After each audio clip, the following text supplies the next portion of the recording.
ये कहानी है एक ऐसे लड़के की जो अपनी क्लास में ज्यादातर शांत ही रहता है, जैसे कोई एसएससीएन, पर अचानक से एक दिन उसके क्लासमेट्स के साथ उसे भी दूसरी दुनिया में समन कर लिया जाता है हीरोज की तरह डीमन लॉर्ड को हराने के लिए। और उसे सही में मिलती है एक एसेसिनेशन क्लास, जिसके बाद से शुरू होती है उसकी एक जर्नी अपनों को बचाने की। कहानी की शुरुआत होती है एक लड़के अकीरा से, जो अकेला बैठा कुछ पढ़ रहा होता है। तभी एक और स्टूडेंट नाना से उससे पूछता है, क्या तुम्हें सिर्फ इसी का स्टोरीज पसंद है?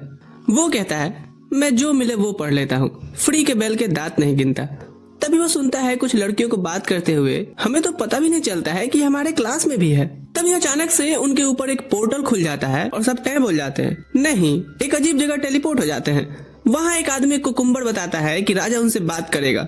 सभी पैनिक करने लगते हैं कि ये कौन सी जगह है और हम सब कहाँ हैं। वो कुकुम्बर कहता है, शांत रहो वरना गाजर मूली की तरह काट दूंगा। सभी पूछते हैं, क्या वो दोनों आपके रिश्तेदार हैं? राजा तभी बताता है कि वो लोग रेटारियस नाम के किंगडम में हैं, जो ह्यूमन कॉन्टिनेंट का सबसे बड़ा राष्ट्र है, जिस पर अभी डीमंस अटैक कर रहे हैं। वो आगे बताता है कि उनमें से ही कोई एक हीरो बन के डीमन लॉर्ड को हरा सकता है। और अकीरा ये सुनकर खुश हो जाता है, क्योंकि इसी दिन के लिए तो वो इसी का स्टोरीज देखा करता था। कुकुम्बर सबको कहता है कि क्रिस्टल बॉल पर हाथ रखो और स्टैट शब्द को दिमाग में उस तरह बोलो जैसे अपने क्रश को आई लव यू बोलते हो, जिससे हम सब तुम्हारे स्टैट्स देख सके। एक स्टूडेंट दुखी हो जाता है कि वो हीरो नहीं बना, पर कुकुम्बर बताता है कि उसके शुरू के स्टैट्स ही उसके औकात से ज्यादा हैं। तो बिगपद्दी ना पेलो और हीरो की हेल्प करके भी तुम अपने हिस्ट्री में नाम बना सकते हो। सब अपने अपने स्टैट्स देखते हैं और अकीरा देखकर हैरान हो जाता है कि उसे एसेसिनेशन क्लास मिला है। नाना से कहता है, हाँ ये तुम पे सूट भी करता है, क्योंकि क्लास में भी तो तुम साइलेंट एसेसिन की तरह ही रहते हो। सुकासा नाम के एक लड़के को कुकुम्बर हीरो घोषित कर देता है, इतना ज्यादा उसके स्टैट्स देख के कि इसकी अटैक पावर तो इंसेन है। पर अकीरा कंफ्यूज हो जाता है, क्योंकि उसके स्टैट्स तो सुकासा से भी ज्यादा पावरफुल है। नाना से कहता है, अब तुम्हारी बारी है क्रिस्टल के पास जाने की। पर वो सोचता है कि अगर उसने अपने एबनॉर्मल स्टैट्स दिखा दिए तो वो हीरो बना दिया जाएगा, जिससे वो सबकी नजरों में आ जाएगा। और उसे तो अभी ये भी नहीं पता कि ये अंधेर नगरी का चौपट राजा डीमन लॉर्ड के बारे में सच बोल भी रहा है या नहीं। इसलिए वो कंसील प्रेजेंस नाम की स्किल यूज करता है और अपने आप को इनविजिबल कर लेता है, जिससे वो किसी को दिखाई नहीं दे रहा था। कुकुम्बर देखता है कि सबका चेकअप अब हो गया तो कहता है, जाओ अब और रात भर आराम करो। पर अकीरा एक कैमरा लगा देख लेता है और समझ जाता है कि सब लोग मॉनिटर किए जा रहे हैं, जिससे उसे लगता है कि कुछ तो झोल है। रात को अकीरा अकेले इन्वेस्टिगेट करने निकल पड़ता है। जैसे ही वो आसपास देखते हुए घूम रहा होता है, उसे समझ आ जाता है कि ये वाकई में एक अलग दुनिया है। वो कैसल की छत पर जाता है और अपनी नई बॉडी की 6 पैक्स देख के हैरान रह गया था। तभी उसे राजा और राजकुमारी की बात करने की आवाज सुनाई देती है। वो अपनी प्रेजेंस छुपा करके सुनने लगता है। राजा पूछता है, उनका प्लान ठीक से चल तो रहा है ना? और प्रिंसेस कहती है, हाँ, स्टूडेंट्स एक ऐसी दुनिया से आए हैं जहाँ मैजिक नहीं होता है, तो वो उनके लिए कभी दिक्कत नहीं बनेंगे। राजा कहता है कि उन्हें कैसल के आर्चिप्स में मत जाने देना, उन्हें ज्यादा कुछ पता नहीं चलना चाहिए। अकीरा सोचता है कि ये लोग कुछ तो खिचड़ी पका रहे हैं। वो राजा के इतने पास खड़ा होता है कि मन करता है साले का यहीं टेटुआ दबा दूं, पर वो डिसाइड करता है कि अभी नहीं, और वहाँ से निकल जाता है। अगले दिन अकीरा सोचता है कि क्या वो सबको सच बता दे जो उसने सुना, पर उसे समझ नहीं आता है कि आखिर सब उसकी बात पर यकीन करेंगे क्यों। सुकासा बोलता है कि हम सब इस दुनिया में आकर स्ट्रांग हो गए हैं और हम राजा की मदद करेंगे। बाकी सब भी हुआ हुआ कर रहे थे। फिर वो एक नाइट कमांडर सारन से मिलते हैं, जो बताता है कि वो सबको ट्रेनिंग करने वाला है। वो कहता है, 1 महीने बाद सबको एक बेसमेंट में अपनी ताकत टेस्ट करनी होगी, क्योंकि मुझे पता है कि तुम्हें कुछ नहीं पता। इसी बीच अकीरा इनविजिबल होकर के अपनी इन्वेस्टिगेशन जारी रखता है, पर सारन उसे देख लेता है और ये चीज अकीरा को हैरान करती है, क्योंकि उसने अपनी काउंसिल प्रेजेंस को ऑफ नहीं किया होता। लगता है स्किल अपने कूलडाउन टाइम पे चला गया है। पर सारन बताता है कि नहीं, स्किल अभी भी एक्टिव है, बस उसकी स्पेशल आंखें ही कुछ ज्यादा देख लेती हैं। अकीरा लड़ने को रेडी हो जाता है, पर सारन कहता है, अरे जरा शांत हो जाओ, मैं राजा को कुछ नहीं बताऊंगा। अकीरा हैरान होकर के पूछता है, क्या तुम राजा की साइड में नहीं हो? सारन कहता है, ये सिचुएशन थोड़ा कॉम्प्लिकेटेड है। अकीरा उसे बताता है कि वो आर्चिप्स पढ़ना चाहता है, क्योंकि उसे इस दुनिया के बारे में कुछ भी नहीं पता। सारन उससे पूछता है कि तुम्हारे कंसील प्रेजेंस का लेवल क्या है? अकीरा बताता है कि ये मैक्स लेवल पर है, पर उसकी बाकी स्किल्स लेवल 1 पे हैं और उसे नहीं पता कि उन्हें कैसे बढ़ाया जाता है। सारन उसे ट्रेनिंग देने का ऑफर करता है और कहता है कि वो जो भी इन्फॉर्मेशन चाहता है वो उसे महल के आर्चिप्स में नहीं मिलेंगी। अकीरा कहता है, यहाँ आने के बाद से दरअसल काफी मजा आ रहा है, पर मुझे अपने घर वापस जाने का रास्ता भी तो ढूंढना है। सारन कहता है, इस चीज का तो मुझे भी कोई आइडिया नहीं है कि वो अपनी दुनिया में कैसे लौट सकता है, पर यहाँ तुम्हें जिंदा रहने के लिए स्ट्रांग तो बनना ही पड़ेगा। अकीरा खुददार आदमी फ्री में हेल्प लेना पसंद नहीं करता। सारन इस पर कहता है, ठीक है, बदले में तुम मुझे अपनी दुनिया की किस्से कहानियां सुना देना, और क्या। फिर उनकी ट्रेनिंग शुरू होती है और अकीरा सोचता है कि क्या सच में स्किल्स का लेवल बढ़ सकता है। सारन कहता है, लेवल्स तो मॉन्स्टर्स को मार के बढ़ते हैं, पर एक चीज जो ट्रेनिंग से बढ़ती है और वो है स्किल। सारन बताता है कि इस दुनिया में ह्यूमंस, डीमंस के अलावा एल्व्स और बीस्ट फोक्स भी रहते हैं जो अलग अलग कॉन्टिनेंट पे पाए जाते हैं। अकीरा भी डील के हिसाब से बीच बीच में उसे अपनी दुनिया के किस्से कहानियां बताता रहता है। कुछ दिन बीतते हैं और एक नाइट गिलीस आकर के सारन को बताता है कि बाकी स्टूडेंट्स अच्छा प्रोग्रेस कर रहे हैं पर काम बहुत ज्यादा है और यहाँ तुम सिर्फ अकीरा पर ध्यान दे रहे हो। सारन कहता है कि हाँ, क्योंकि वो मुझे अपनी दुनिया के एक टगले राजा की कहानियां सुनाता है जिसका हथियार काफी स्ट्रांग है। वो आगे गिलिस को बताता है कि अकीरा की council presence skill maxed out है, जो सुनकर वो हैरान होता है क्योंकि सिर्फ पहला इंसान उन्हें मिला है जो ये कर पाया है। अकीरा आता है और सारन को एक बुक दिखाता है जो उसे आर्चिस में मिली थी। सारन कहता है, ये बुक मैंने ही लिखी थी, इसे तो मैं अपनी रेसिपीज बुक के साथ रखा था, पर मुझे पता था कि तुम इसे ढूंढ निकालोगे। वो बताता है कि उनका राजा पागल हो गया है और वो लोग उसे अपनी मर्जी से सब कुछ करने नहीं दे सकते, पर चूंकि नाइट्स पर राज परिवार का बहुत बड़ा एहसान है इसलिए वो सैन्य शासन भी नहीं लगा सकते। अकीरा कहता है कि मैंने तुम्हारी ये किताब पढ़ी और मुझे समझ में आया कि तुम राजा की मनमर्जी की हुकूमत को गांधीवाद से समाप्त करना चाहते हो, लेकिन अगर ये गांधी मुझे परमिशन दे तो मैं राजा का काम तमाम कर सकता हूँ, जिससे सब आसान हो जाएगा, क्योंकि मेरा तो वैसे भी इस दुनिया से कोई लेना देना नहीं है। वो बताता है कि जिस रात हमें समन किया गया था मैं छुप कर राजा के स्टडी रूम में गया था और मुझे मौका भी मिला था राजा को खत्म कर देने का, इसलिए ये दोबारा करना मेरे लिए बहुत आसान होगा। सारन कहता है, नहीं, अहिंसा परमो धर्म, तुमने उसे नहीं मार के बहुत अच्छा किया, क्योंकि किसी की जान लेने का बोझ बहुत बड़ा होता है। भले ही तुम्हें एसेसियन क्लास मिली हो, इसका मतलब ये नहीं कि तुम बस लोगों को मारते फिरो। अकीरा भी मान जाता है क्योंकि उसे पता है कि अगर उसने किसी की जान ली तो उसकी माँ और बहन उसे कभी माफ नहीं करेंगी। वो सारन से पूछता है कि वो उसकी इतनी मदद क्यों कर रहा है। सारन बताता है कि उसे अकीरा में एक उम्मीद दिखती है। भीड़ों की तरह सर नीचे करके चलने की बजाय वो अपना दिमाग यूज करके अलग रास्ता चुना, और ऐसा सिर्फ वही इंसान कर सकता है जिसने जिंदगी में बहुत कुछ सहा हो। अकीरा कहता है कि वो पहला आदमी है जिसका वो दोस्त अपनी मर्जी से बनना चाहता है। सारन कहता है, तो इस दोस्त की जरूरत मुझे एक जगह पड़ने वाली है। एक महीने बाद सारन सब स्टूडेंट्स को डंजन ले जाता है, पर अकीरा हैरान हो जाता है देख करके कि इतने सारे लोग सिर्फ उसे विदाई देने आए हैं। तभी वो एक लड़की को उन्हें घूरते हुए देखता है। वो पूछता है, कभी हॉट लड़का नहीं देखा क्या? लड़की गुस्से में कहती है, स्कूल के बच्चों को हीरोज की तरह ट्रीट किया जा रहा है, जिन्हें ये भी नहीं पता कि इन्हें समन करने के लिए कितनी बड़ी कीमत चुकाई गई है। अकीरा पूछता है, तेरा स्क्रू ढीला है क्या? सीधा सीधा बोलना। वो लड़की कहती है, जब सच सामने आएगा तब मैं तुमसे सीधे सीधे बात करने आऊंगी। अकीरा सोचता है, आइला, हुकअप से पहले ब्रेकअप। डंजन पहुंचकर सब मॉन्स्टर्स को मारना शुरू करते हैं, पर धीरे धीरे मॉन्स्टर्स ओवर पावर होते जा रहे थे।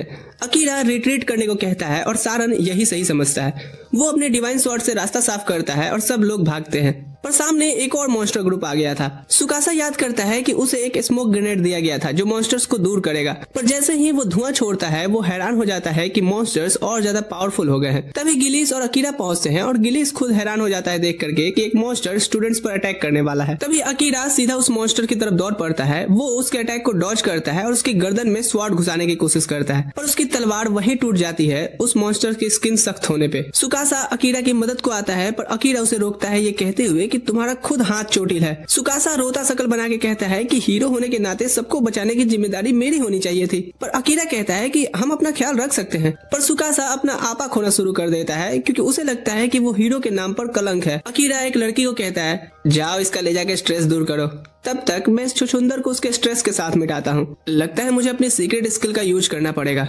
ये है हीरो टाइम।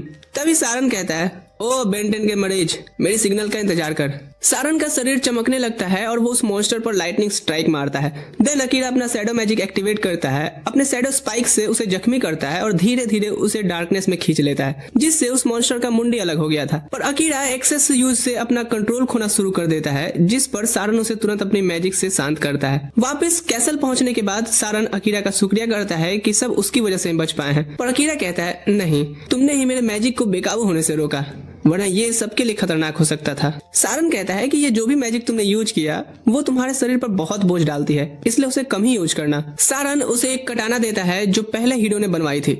अकीरा पूछता है कि ये सुकासा को क्यों नहीं दी जा रही। मैं नहीं चाहता कि राजा को ये बात पता चले, क्योंकि मैंने ये छुप कर रॉयल आर्मरी से चुराई है। कटाना का नाम उसके ऊपर लिखा होता है, जो सारन पढ़ नहीं सकता था, पर अकीरा पढ़ लेता है क्योंकि वो जापानीज में लिखा हुआ था। पहले हीरो का संदेश कि मैं चाहता हूँ कि ये तलवार अपने सही अधिकारी को मिले। अकीरा सोचता है कि इतना प्यारा संदेश जिसने लिखा होगा, काश वो इंसान से कभी मिल पाता। अकीरा अभी भी सुकासा की हालत को लेकर परेशान है क्योंकि उस पर डाला गया कर्ज बहुत शक्तिशाली है। सारन कहता है, कोई शक नहीं कि ये किसने किया होगा। रात में हम देखते हैं राजकुमारी एक कैसल से सुकासा पर कर्ज कर रही होती है। तभी अकीरा उसके पीछे से आकर के कैसल के 2 टुकड़े कर देता है। वो पूछता है कि उसने सुकासा को कर्ज क्यों किया, छोटी बच्ची हो क्या?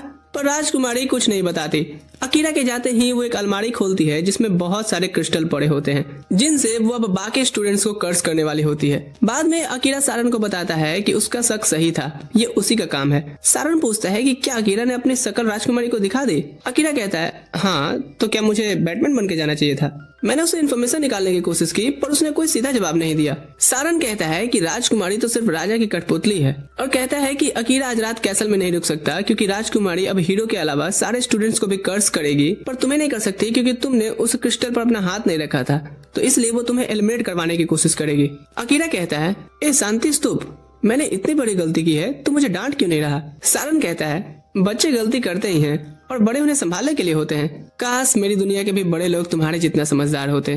सारन मजाक में कहता है अच्छा, तो जब तू अपनी दुनिया में लौटेगा ना तो मुझे भी अपने साथ ले चलना, मैं सभी को अपने जैसा समझदार बना दूंगा। अगली सुबह अकीरा उठकर देखता है कि सब स्टूडेंट्स बाहर इकट्ठा हैं। वो देखने जाता है तो हैरान हो जाता है कि सारन मरा पड़ा है। सब लोग अकीरा को दोष दे रहे होते हैं क्योंकि सारन को उसी के डैगर से मारा गया है। वो डिफेंड करता है पर मेरी डैगर तो डंजन में टूट गई थी ना, तुम सबने देखा था। पर राजा तुरंत नाइट से कहता है पकड़ो इसे। अकीरा तुरंत से काउंसिल प्रेजेंस का इस्तेमाल करके वहां से गायब हो जाता है। वो गिलिस के पास पहुंचता है और गिलिस उसे बताता है कि सारन को राजा के खास कातिलों ने मारा है जिनको नाइट रावंस कहते हैं। पर सारन ने अपने कमरे में अकीरा के लिए कुछ हिदायत छोड़ रखी है, इसलिए अकीरा को वो सब लेकर के तुरंत यहाँ से भाग जाना चाहिए। रात में राजकुमारी राजा को बताती है कि उसने हीरो के अलावा सारे स्टूडेंट्स पर कर्ज लगा दिया है, इसलिए अब उन्हें सिर्फ एक बहाना चाहिए पूर्वी इलाके पर जंग छेड़ने की। राजा कहता है स्टूडेंट्स उसके लिए बहुत जरूरी हिस्सा है और वो अकीरा भी ज्यादा दिन तक इस दुनिया में जिंदा नहीं बच पाएगा, पर फिर भी नाइट सावन को उसके पीछे भेजो। अकीरा डंजन की तरफ बढ़ रहा था क्योंकि सारन ने उसे कहा था कि ये छुपने के लिए सबसे बेस्ट जगह है और यही उसकी क्लास लेवल बढ़ाने का सबसे तेज तरीका भी। साथ ही सारन ने उसे वार्न किया था कि उसका काउंसिल वाला स्किल हाई रैंक मॉन्स्टर्स से उसे नहीं बचा पाएगा क्योंकि उनकी सेंस ऑफ स्मेल और हियरिंग बहुत तेज होती है।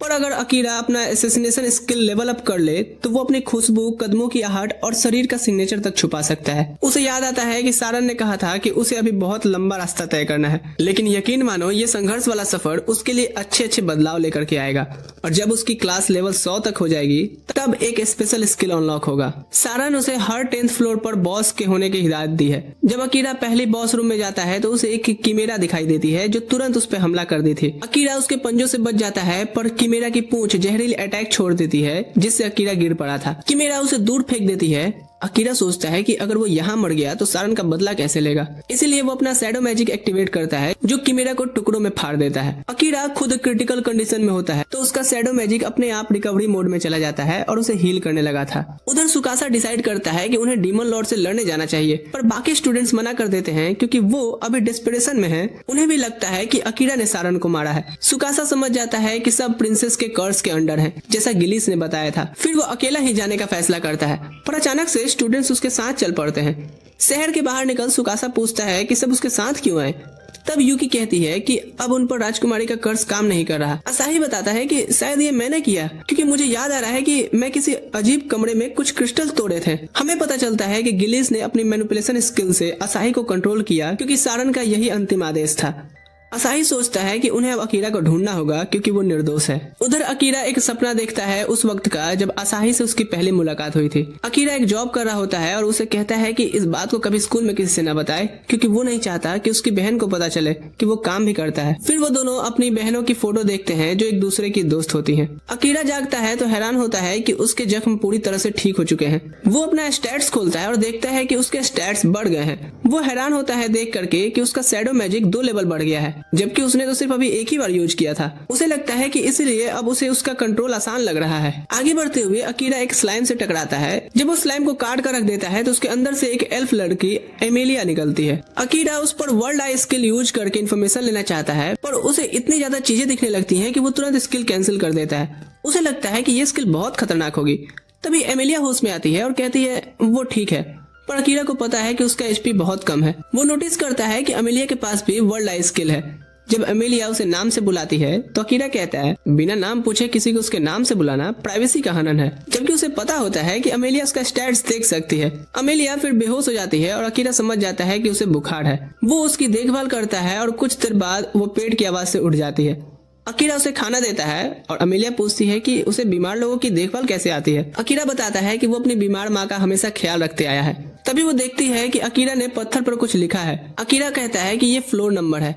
उसे याद आता है कि अकीरा ने पहले कहा था कि ये 75 फ्लोर है। वो पूछती है कि वो 69 फ्लोर पर क्यों है। तो अकीरा कहता है कि इस फ्लोर पर पानी सबसे करीब में था। अमेलिया तभी शक करती है कि कहीं अकीरा ने उसे गलत तरीके से छुआ तो नहीं। वो तुरंत कहता है कि मैंने ऐसा कुछ भी नहीं किया है, तुम बस सो जाओ। आगे अमेलिया बताती है कि राज परिवार के होने के बाद भी किसी ने कभी उसकी इतनी देखभाल नहीं की जितनी अकीरा ने की है। अगली सुबह वो 18th फ्लोर की तरफ बढ़ता है और एमिलिया मॉन्स्टर से लड़ने में अकीरा की मदद करती है। पर अकीरा समझ नहीं पाता कि एमिलिया उसके पीछे क्यों आ रही है। जब वो ठीक हो चुकी है, अपने रास्ते जाए, अमेलिया कहती है कि मैं बस उसी डायरेक्शन में जा रही हूँ। अकीरा कहता है कि अगर कुछ हुआ तो मैं बचाने वाला नहीं। हाँ ठीक है, मैं एक इंडिपेंडेंट वुमेन हूँ। बॉस रूम में घुसते ही एक ड्रैगन उन पर फायर ब्रीथ छोड़कर अटैक करता है, जिससे दोनों बच जाते हैं। अकीरा अपनी प्रेजेंस छुपा लेता है, जबकि एमिलिया ग्रेविटी जादू से ड्रैगन को मार रही होती है। पर ड्रैगन फिर भी अकीरा को भांप जाता है। एमिलिया कहती है कि ड्रैगन उसकी माना को ट्रेस कर रहा है, इसलिए उसे अपनी मैजिक को आसपास फैला देना चाहिए। पर अकीरा बताता है कि वो ऐसा नहीं कर सकता। अकीरा अपने डार्क मैजिक से ड्रैगन पर हमला करता है और तलवार से उसकी आंख छेद देता है, जिससे ड्रैगन जमीन पर गिर पड़ा था। अकीरा बताता है कि उसने आसपास की माना का इस्तेमाल करके ड्रैगन को हराया है और अमेलिया हैरान हो जाती है कि उसने ऐसा कर दिया। अचानक वो चमकने लगता है और एक बिल्ली की शक्ल ले लेता है, जो देख वो दोनों के होश उड़ जाते हैं। अमेलिया बताती है कि ये अभी भी जिंदा है, बस रूप बदल रहा है, क्योंकि असली ड्रैगन्स इतनी आसानी से नहीं गिरते हैं, जिससे अकीरा को शक होता है कि एमिलिया वर्ल्ड आइज का इस्तेमाल कर रही है। तभी वो पूछती है कि तुम अपने वर्ल्ड आइज क्यों नहीं यूज कर रहे। अकीरा बताता है कि मैं उसे कंट्रोल नहीं कर पाता। बिल्ली हैरान होती है कि वो दोनों से हार गया और बताता है कि वो बस मजे लेने के लिए ड्रैगन बना था, पर ये चीज मेरे पे ही भारी पड़ गई। अकीरा को यकीन नहीं होता कि वो बोल भी सकता है। वो कहता है कि मुझे मॉन्स्टर मत समझो, मुझे तो बस डीमन किंग ने एक तेज दिमाग प्राणी के रूप में बनाया था। खैर छोड़ो, तुम जैसा छोटा लड़का ये सब कुछ नहीं समझेगा। अकीरा कहता है भूलो मत कि तुम हमारी कैद में हो। वो कहता है हाँ मुझे फर्क नहीं पड़ता, मैं अपना संदेश दे करके रहूंगा, उसके बाद तुम मुझे मार देना। वो बताता है कि डीमन किंग अकीरा का अपने किले में इंतजार कर रहा है। अकीरा हैरान हो जाता है कि डीमन किंग को उसके बारे में कैसे पता चला। वो कहता है अबे मुझे क्या पता। फिर वो जमीन पे लेट जाता है और कहता है कि अब वो उसे मार सकता है क्योंकि उसका काम पूरा हो चुका है। पर अकीरा उसे मारने से इनकार कर देता है क्योंकि उसका मानना है कि सारे मॉन्स्टर्स बुरे नहीं होते। अमेलिया कहती है कि अगर वो बिल्ली को नहीं मारेगा तो बॉस रूम का दरवाजा भी नहीं खुलेगा, पर अकीरा फिर भी इनकार कर देता है क्योंकि उसे बिल्लियां पसंद है। वो कहता है इतना प्यार मुझसे करोगे तो फिर भूख से मरने के लिए तैयार हो जाओ। पर अकीरा सोचता है कि कोई और रास्ता भी तो होगा। तब अमेलिया कहती है कि अगर वो बिल्ले को अपना फेमिलियर बना ले तो दरवाजा खुल जाएगा। पर वो बिल्ला कहता है कि इसके लिए इस किराए के मालिक का अपने माना पे बहुत तेज कंट्रोल होना चाहिए, जो मुझे तो नहीं दिख रहा। अमेलिया कहती है कि अकीरा ने जो अटैक किया था वो वही काम है जो पहले हीरो ने किया था, इसलिए वो ये कर सकता है।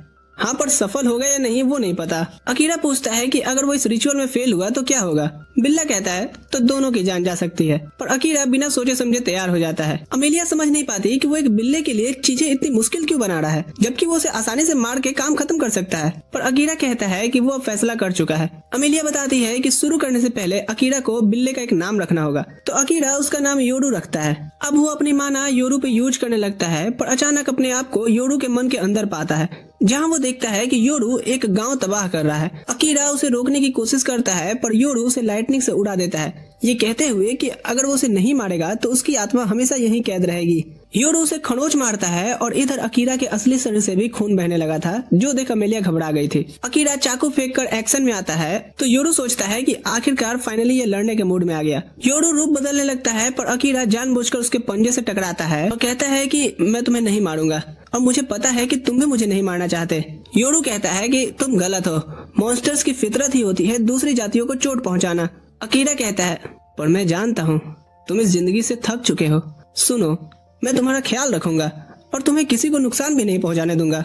अचानक से योरू शांत हो जाता है और उसका फेमिलियर बन जाता है। अकीरा फिर होश में आता है और वो योरू को जैसे ही सहलाता है उसके शरीर पर साइन बदल जाते हैं। अमेलिया बताती है कि इसका मतलब दोनों की बॉन्डिंग जुड़ चुकी है। योरू उसके साथ वफादारी की कस्में खाता है। तभी एक टेलीपोर्टेशन का सर्कल खुल जाता है, पर योरू अभी जख्मी है, इसलिए वो जाने से पहले उसके ठीक होने का इंतजार करने का फैसला लेते हैं। अमेलिया कहती है कि वक्त काटने के लिए बातें करते हैं और योरू भी मान जाता है। उसे लगता है कि अब वो सब एक दूसरे को अच्छे से जानना चाहते हैं। इधर दूसरी तरफ सुकासा और उसके साथ ही एक नगर में पहुंचते हैं जो बिल्कुल उनके देश जैसा लगता है। सभी नए कपड़े पहनते हैं, खाना खाते हैं और सुकासा फिर कहता है कि हमें बैठकर प्लान बनाना चाहिए। सबसे पहला काम हमें नौकरी ढूंढना है। नानसे कहता है कि उन्हें साथ में जाकर के एडवेंचरर बनना चाहिए। सुकासा मानता है और कहता है कि हाँ, इससे हमें इस दुनिया की जानकारी भी मिलेगी। डेओस सोचता है कि क्या कोई किताब होगी जिसमें घर वापस जाने का तरीका लिखा हो। सुकासा कहता है घर वापसी का एक ही रास्ता है। राजा और राजकुमारी जरूर जानते होंगे कि उन्हें कैसे लौटाया जाएगा, क्योंकि उन्होंने ही उन्हें बुलाया था और उसके लिए हमें पहले डीमन किंग को मारना होगा, फिर हम उनसे इस चीज का शर्त रख सकते हैं। पर असाही कहता है कि उन्हें तब तक रुकना चाहिए जब तक अकीरा उनसे नहीं मिल जाता। उसका मानना है कि अकीरा हम में से सबसे शक्तिशाली है, इसलिए बिना अकीरा के डीमन किंग से लड़ना बेवकूफी होगी। पर हर किसी का अकीरा के बारे में अभी भी अलग अलग राय ही चल रही थी। सब लोग सुकासा को बोलते हैं कि वही फैसला करे। सुकासा सोचता है कि अकीरा उनके साथ टीम कभी नहीं बनाएगा, क्योंकि किंडरगार्टन से एक ही क्लास में होने के बावजूद भी वो मुझे पहचानता तक नहीं है। सुकासा जानता है कि सिर्फ हीरो की होली स्वॉर्ड ही डीमन किंग को हरा सकती है, मतलब इसमें टीम वर्क बहुत जरूरी है। पर अकीरा इसमें दिलचस्पी नहीं लेगा, क्योंकि वो सबसे ज्यादा ताकतवर है, इसलिए पहले हमें भी उसके जितना ताकतवर बनना पड़ेगा जिससे वो हमें अपने में लगाए। इसलिए वो फैसला करते हैं कि यहीं रुककर अकीरा का इंतजार करेंगे और तब तक यहाँ के मॉन्स्टर से लड़के खुद को ताकतवर भी बनाएंगे। डंजन में अमेलिया बताती है कि उसे अपने घर से भागना पड़ा। जब लोग उसके पीछे पड़ गए तो उसने ग्रेविटी जादू से पहाड़ तोड़ करके अपनी जान बचाई। वो नदी में गिर गई और फिर बहते बहते किनारे तक पहुंची, जहाँ एक डार्क स्लाइम ने उसे निगल लिया था। और जब फिर उसे होश आया तो उसके सामने अकीरा था। एमिलिया कहती है कि मुझे अब अपने पास्ट से बिल्कुल फर्क नहीं पड़ता, क्योंकि इसी तरह मेरी मुलाकात तुमसे हुई। पर अकीरा कहता है कि उसे वापस जाकर के सब ठीक करना चाहिए। उसे पता है कि अमेलिया की छोटी बहन को उससे शिकायत है, इसलिए अमेलिया को उससे बात करनी चाहिए। पर अमेलिया कहती है कि ये उतना भी आसान नहीं है। अकीरा उसे एक किस्सा बताता है कि एक बार उसने अपनी बहन के लिए नया फोन लिया था, पर उसकी बहन नाराज हो गई क्योंकि वो नहीं चाहती थी कि अकीरा उसके लिए इतनी मेहनत करे। तब उनकी माँ ने कहा था कि अकीरा ऐसा इसलिए करता है क्योंकि वो तुमसे बहुत प्यार करता है। वो कहता है कि चाहे अपनों से लड़ाई ही क्यों न हो जाए, बाकी सब तो सपने होते हैं, पर अपने तो अपने होते हैं ना। और मैं भी चाहता हूँ कि अपनी माँ और बहन को एक बार देखूं, लेकिन तब तक नहीं जब तक मैं सारन का बदला नहीं ले लेता। तभी अचानक उसके आसपास डार्क एनर्जी घूमने लगती है, पर वो खुद को संभाल लेता है। योरो से कहता है, मालिक अपनी खूनी भावनाओं को थोड़ा कंट्रोल में रखो।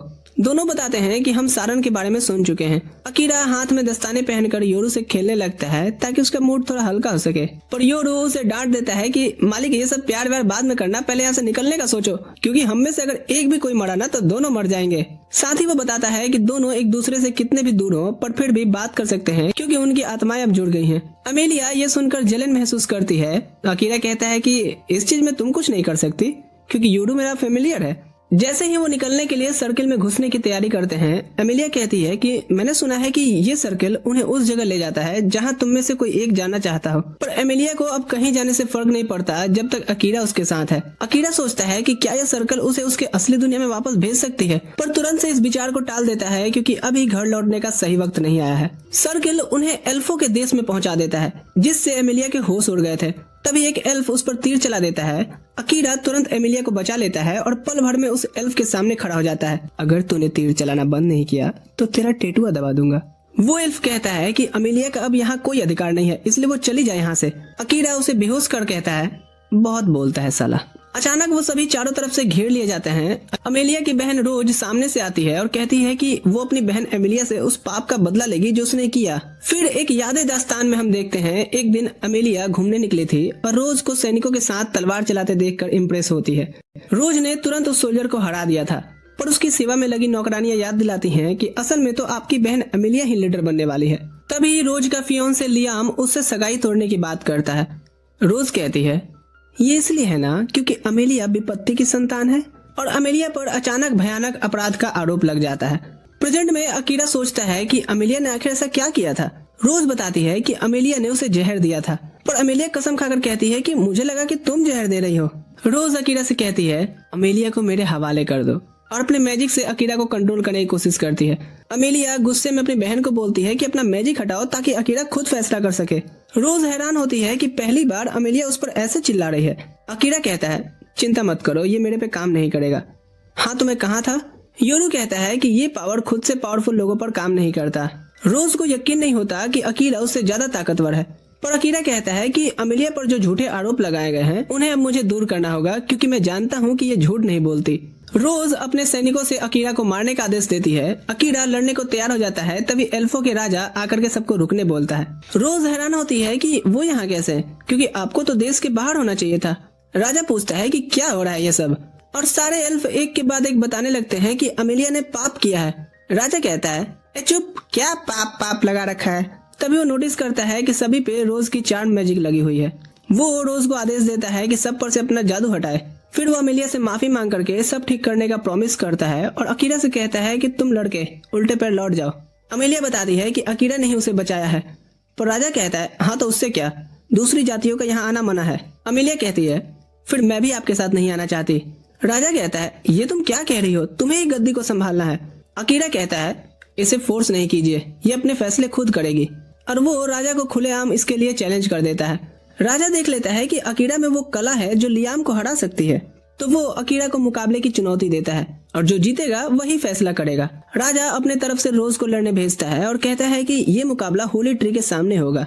जाते हुए अमेलिया अकीरा से माफी मांगती है कि उसने उसे परेशानी में डाल दिया, पर अकीरा कहता है कि ये उसका खुद का भी फैसला था। अकीरा पूछता है कि उन्होंने तुम्हें विपत्ति का संतान क्यों बुलाया। अमेलिया बताती है कि पुरानी कथाओं में लिखा है कि अगर जुड़वा बच्चे पैदा हो और उनमें से एक अपने माँ बाप से अलग दिखाई दे तो माना जाता है कि वो आगे आने वाले समय में देश के लिए दुर्भाग्य लेके आएगा। योरू कहता है कि ये कथा तो बहुत पहले ही अंधविश्वास मानी जा चुकी है, इसलिए उसे लगता है कि रोज ने ये सब सिर्फ जलन में कहा होगा। अकीरा कहता है कि हाँ, क्योंकि तुम्हारे बाल इतने सुंदर जो हैं, वो उससे जलेगी ही।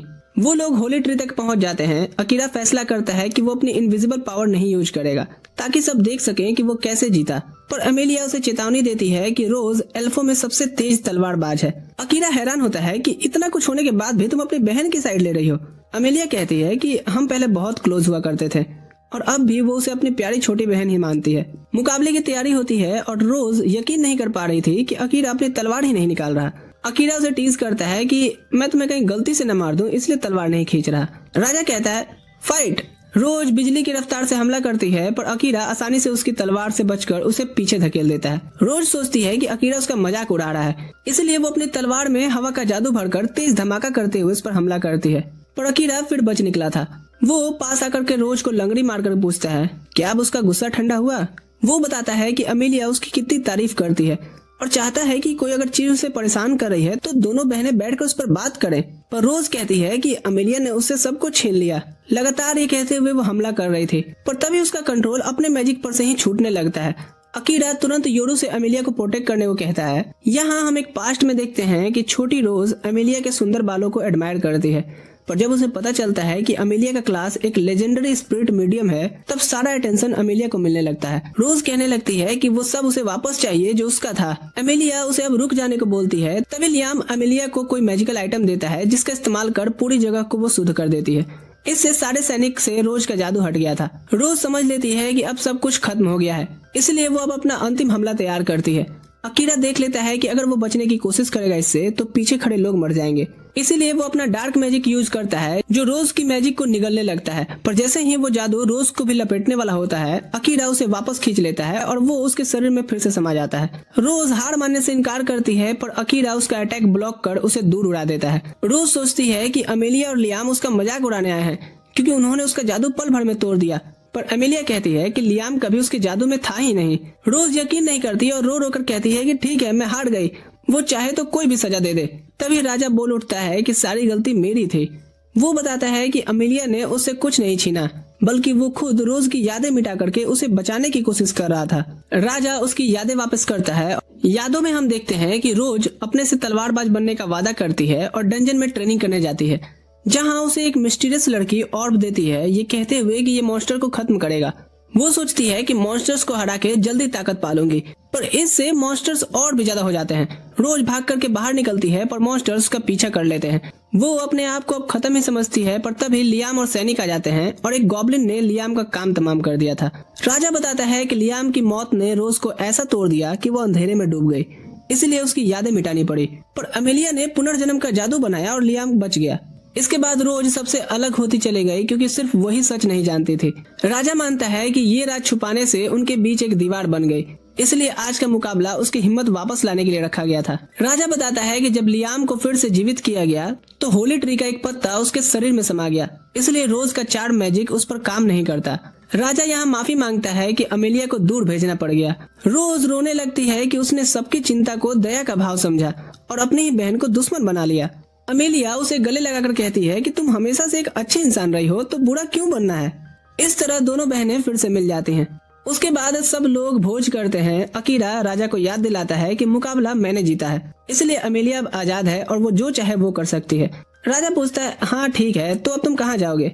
अकीरा कहता है कि योरू ने उसे बीस्टमैन के देश के बारे में बताया है, जो वेपन्स बनाने के लिए काफी मशहूर है। अमेलिया कहती है, हाँ, और मैं भी अकीरा के साथ ही जाऊंगी, वो जहाँ भी जाए। इधर सुकासा और उसके सारे साथी जहाज पर होते हैं। सुकासा असाही से माफी मांगता है कि वो अकीरा का इंतजार नहीं कर पाया और पता चलता है कि वो सभी बीस्टमैन के देश जा रहे होते हैं अपने अपने वेपन्स को स्ट्रॉन्ग बनाने। रोज इधर कहती है कि अमेलिया तुम कभी भी वापस आ सकती हो। लियाम अकीरा से कहता है अमेलिया का ध्यान रखने, और राजा बताता है कि सैनिक तुम्हें बंदरगाह तक छोड़ देंगे क्योंकि समंदर के किनारे कुछ लोगों को उठा ले जाने की घटनाएं हो रही हैं। पर अमेलिया कहती है कि चिंता न करे, अकीरा है ना। रास्ते में बढ़ते हुए अकीरा योरू से पूछता है कि तू राजा के सामने इतना चुप क्यों था रे? योरू कहता है, मैं कोई परेशानी पैदा नहीं करना चाहता था मालिक, मेरी सेंसेस अभी भी डीमन लॉर्ड से जुड़ी हुई हैं। हालांकि मैं उसके कैद में अब नहीं हूँ, पर वो तुमसे मिलना जरूर चाहता है। एमेलिया सोचती है कि शायद वो अकीरा से दोस्ती करना चाहता हो। योरू कहता है, हो सकता है, क्योंकि उसे मालिक का दबदबा पसंद है, जिस तरह से इन्होंने डार्क मैजिक को उस फाइट में कंट्रोल किया। अकीरा बताता है कि वो इसलिए कर पाया क्योंकि वो रोज को बचाने के लिए बेचैन था। तभी अचानक उसे किसी की प्रेजेंस फील होती है और वो कैरेज को रोकने को कहता है। वो देखते हैं कि कुछ लुटेरे उनका पीछा कर रहे हैं। सब लोग अपने हाथ बांध ले, वरना इस लड़की को मार दिया जाएगा। उन्हें समझ आ जाता है कि ओ, तो इस तरह की ही किडनैपिंग की बात राजा कर रहे थे। अमेलिया को देख करके उन्हें पता चल जाता है कि ये तो एल्फ्स की राजकुमारी है, इसलिए वो तो खुश हो जाते हैं कि उन्हें तो जैकपॉट लग गया और सोचते हैं कि उनका मालिक ग्राहम इससे बहुत खुश होगा। अकीरा अपने स्किल से उन्हें पल भर में गिरा देता है और बाकी एल्फों को कहता है कि उन्हें बांध दो। जब अमेलिया उस लड़की को आजाद कर रही होती है, एक एल्फ बताता है कि उसने ग्राहम के बारे में सुना है, वो बीस्टमैन देश का एक रॉयल है। अकीरा फिर एल्फों को कहता है कि इन लुटेरों को महल ले जाकर के जेल में डाल दो। फिर वो शिप तक आते हैं और अकीरा कहता है कि उसे और ज्यादा ताकत चाहिए ताकि वो सारन का बदला ले सके। योरू बताता है कि एक पोर्ट सिटी में लेब्रियंथ है जहां जाकर के वो अपने स्टैट्स बढ़ा सकते हैं, पर वहां पहुंचने में कुछ दिन लगेंगे, तब तक आराम करो। एमिलिया बहुत खुश होती है क्योंकि पहली बार वो जहाज का सफर कर रही थी, पर उसे बुरा लगता है कि अकीरा सारा वक्त तो किताब में ही पड़ा रहता है। अकीरा कहता है, हे, ये किताब तुम्हारे डैड ने ही दी है। एमिलिया कहती है, तुम बेवकूफ हो जो एक लड़की के साथ खूबसूरत नजारे का लुत्फ न लेके किताबों में लगे हो। कुछ दिनों बाद वो पोर्ट सिटी पहुंच जाते हैं। अकीरा देखकर हैरान होता है कि इंसान यहाँ बीस्टमैन के लिए काम कर रहे हैं। शहर में घूमते वक्त कुछ बीस्टमैन कहते हैं, ये लड़की हमें दे दे। अकीरा मना कर देता है और वो इस बात पर गुस्सा हो जाते हैं कि एक इंसान उनका हुक्म नहीं मान रहा।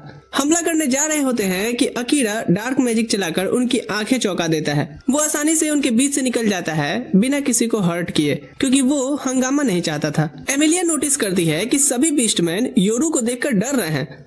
वो पूछती है, ऐसा क्यों है? योरू कहता है, अब क्या कहूँ मोहतरमा, इतना समझ लीजिए कि इस देश में काली बिल्लियों का जलवा है। तभी एक आदमी छुपकर उन्हें देख रहा होता है। शाम को सभी होटल में खाना खाकर आराम करने जाते हैं। अमेलिया चाहती है कि वो अकीरा के पास सोए। अकीरा कहता है, नहीं, हमें अलग बिस्तर पे ही सोना चाहिए। योरू समझ जाता है कि अमेलिया क्या सोच रही है और वो कमरे से निकल जाता है ये कहते हुए कि एंजॉय करना। अमेलिया नहा कर आती है पर अकीरा को सोया हुआ पाती है। वो उसके गालों पर किस करते हुए गुड नाइट कहती है, पर हम देखते हैं कि अकीरा बस सोने का नाटक कर रहा था, क्योंकि उसे ऐसे सिचुएशन में कैसे एक्ट करना है कोई आइडिया नहीं था। अगली सुबह योरू आता है और मजाक में कहता है, लगता है रात काफी सुहानी बीती है। और अकीरा देखता है कि एमिलिया उसके बगल में सोई थी। योरू कहता है, चलिए मालिक, पैंट चढ़ाइए और किसी से मिलने के लिए तैयार हो जाइए।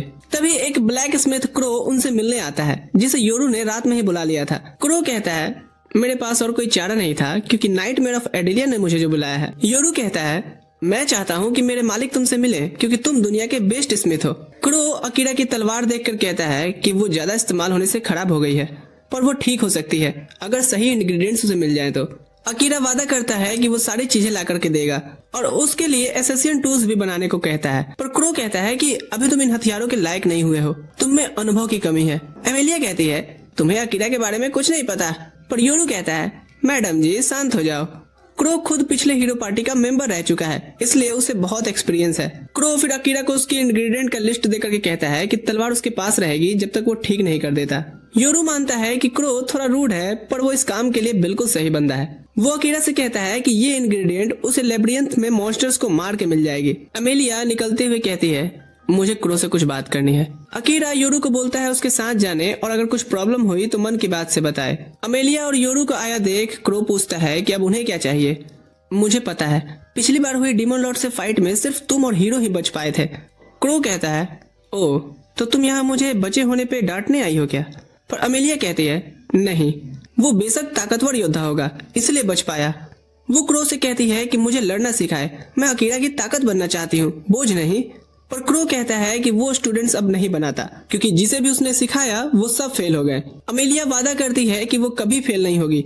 वो बताती है कि उसे मजबूत बनना है क्योंकि वो अकीरा के साथ हमेशा रहना चाहती है। क्रो योरू से कहता है, नाइटमेयर ऑफ एडेलिया, हमारे बीच ऐसी डील तो नहीं हुई थी। योरू कहता है, मुझे उस नाम से मत बुलाओ। क्रो कहता है, क्यों नहीं, तुम इसके लायक हो। एक टाइम पे तुमने पूरे बीस्टमैन टाउन को डरा जो दिया था।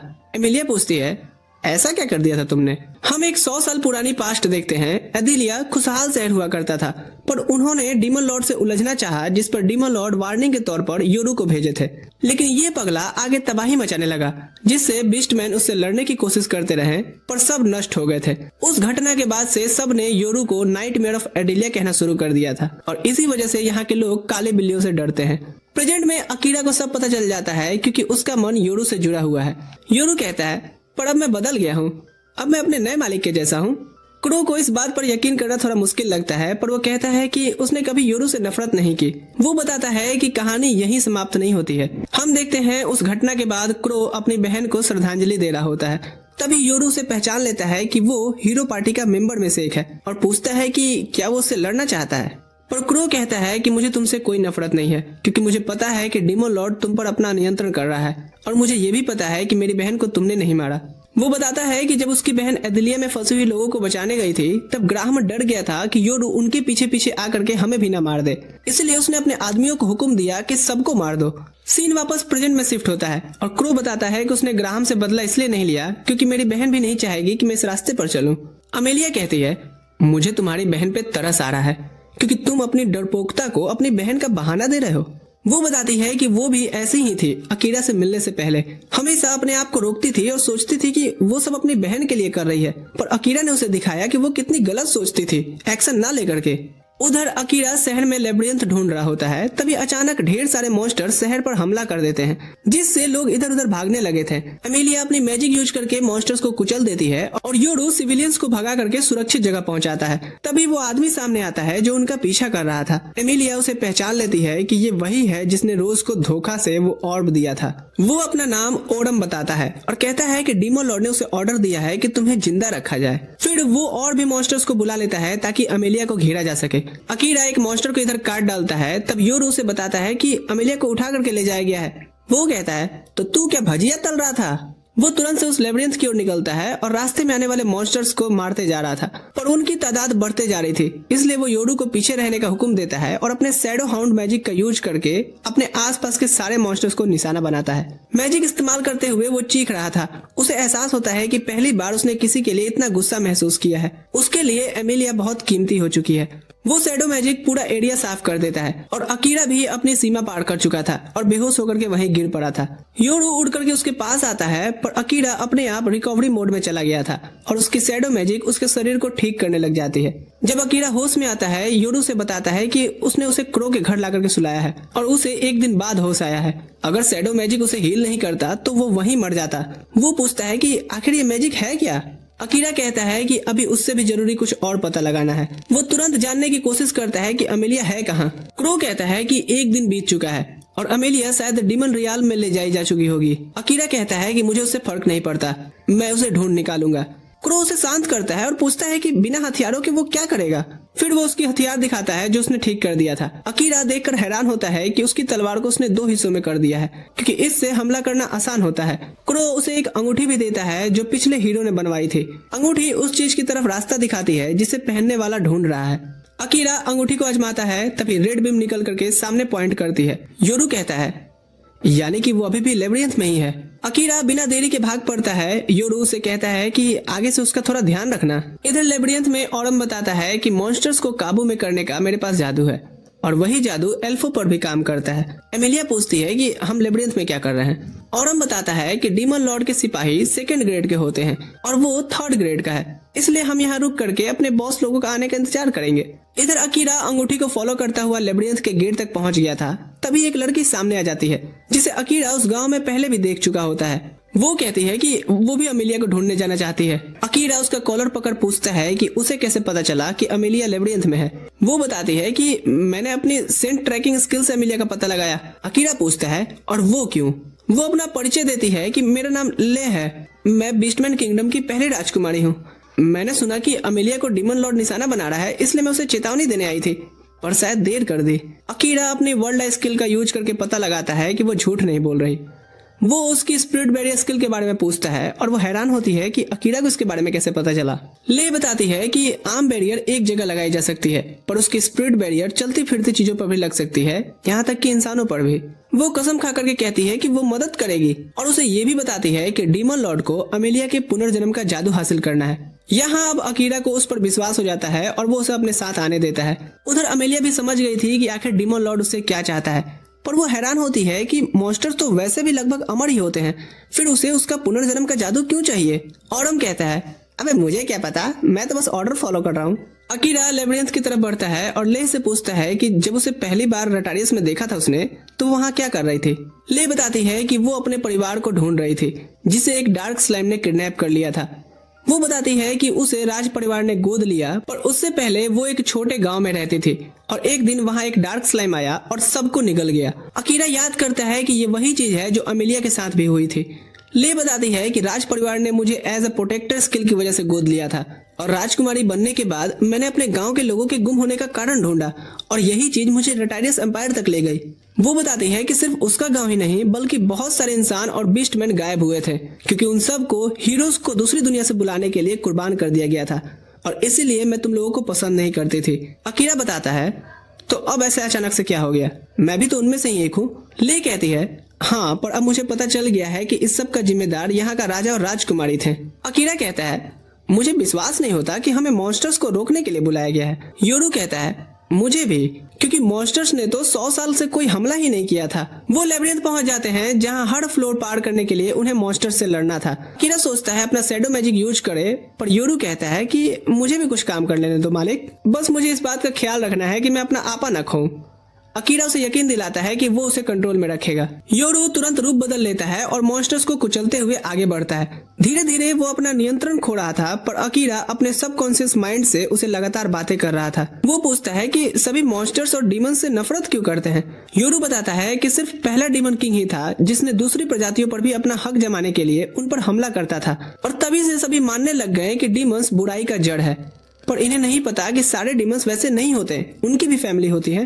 अकीरा कहता है, ये दुख की बात तो है, पर अगर एमिलिया का अपहरण के पीछे डीमन लॉर्ड का ही हाथ है तो फिर उसकी अम्मा बहन पे आ जाऊंगा मैं। आखिरकार वो एमिलिया तक पहुंच जाते हैं और हम हैरान होता है कि वो इतनी जल्दी कैसे पहुंच गए। योरू कहता है कि मैं अपने लिमिट्स तक पहुंच चुका हूं मालिक। अकीरा उसका शुक्रिया अदा करता है और कहता है कि तुम थोड़ा आराम कर लो। वो लड़ने की तैयारी करता है। ले अमेलिया पर अपनी बैरियर स्पेल लगा देती है। अमेलिया अकीरा से माफी मांगती है कि ये सब उसकी वजह से हो रहा है, पर अकीरा कहता है कि अब अपने को दोष देना बंद करोगे। अकीरा पीछे से ऑरम पर वार करने की कोशिश करता है, पर उसका अटैक काम नहीं करता और ऑरम उसे एक हिट मारता है। अकीरा जितने अटैक्स करता है ऑरम सबसे बच गया था और बार बार उसे हिट करते रहता है। ले को भी यकीन नहीं हो रहा था कि उसका बैरियर स्किल भी वो तोड़ दे रहा है। योरू बताता है कि ऑरम की भाला बहुत गहरी माना से भरी हुई है। ऑरम कहता है, चलो सब खत्म करने का टाइम हो गया, पर तभी अकीरा अपना शैडो मैजिक यूज करता है। वो जमीन पर बिखरे हुए अपने ब्लड्स भी वापस एब्जॉर्ब कर लिया था। फिर वो अपने शैडो बीस्ट को बुलाकर ऑरम पर हमला करवाता है। उसका ध्यान जैसे ही भटकने लगता है अकीरा उसे एक हिट मारता है जिससे वो घुटनों पर गिर पड़ा था।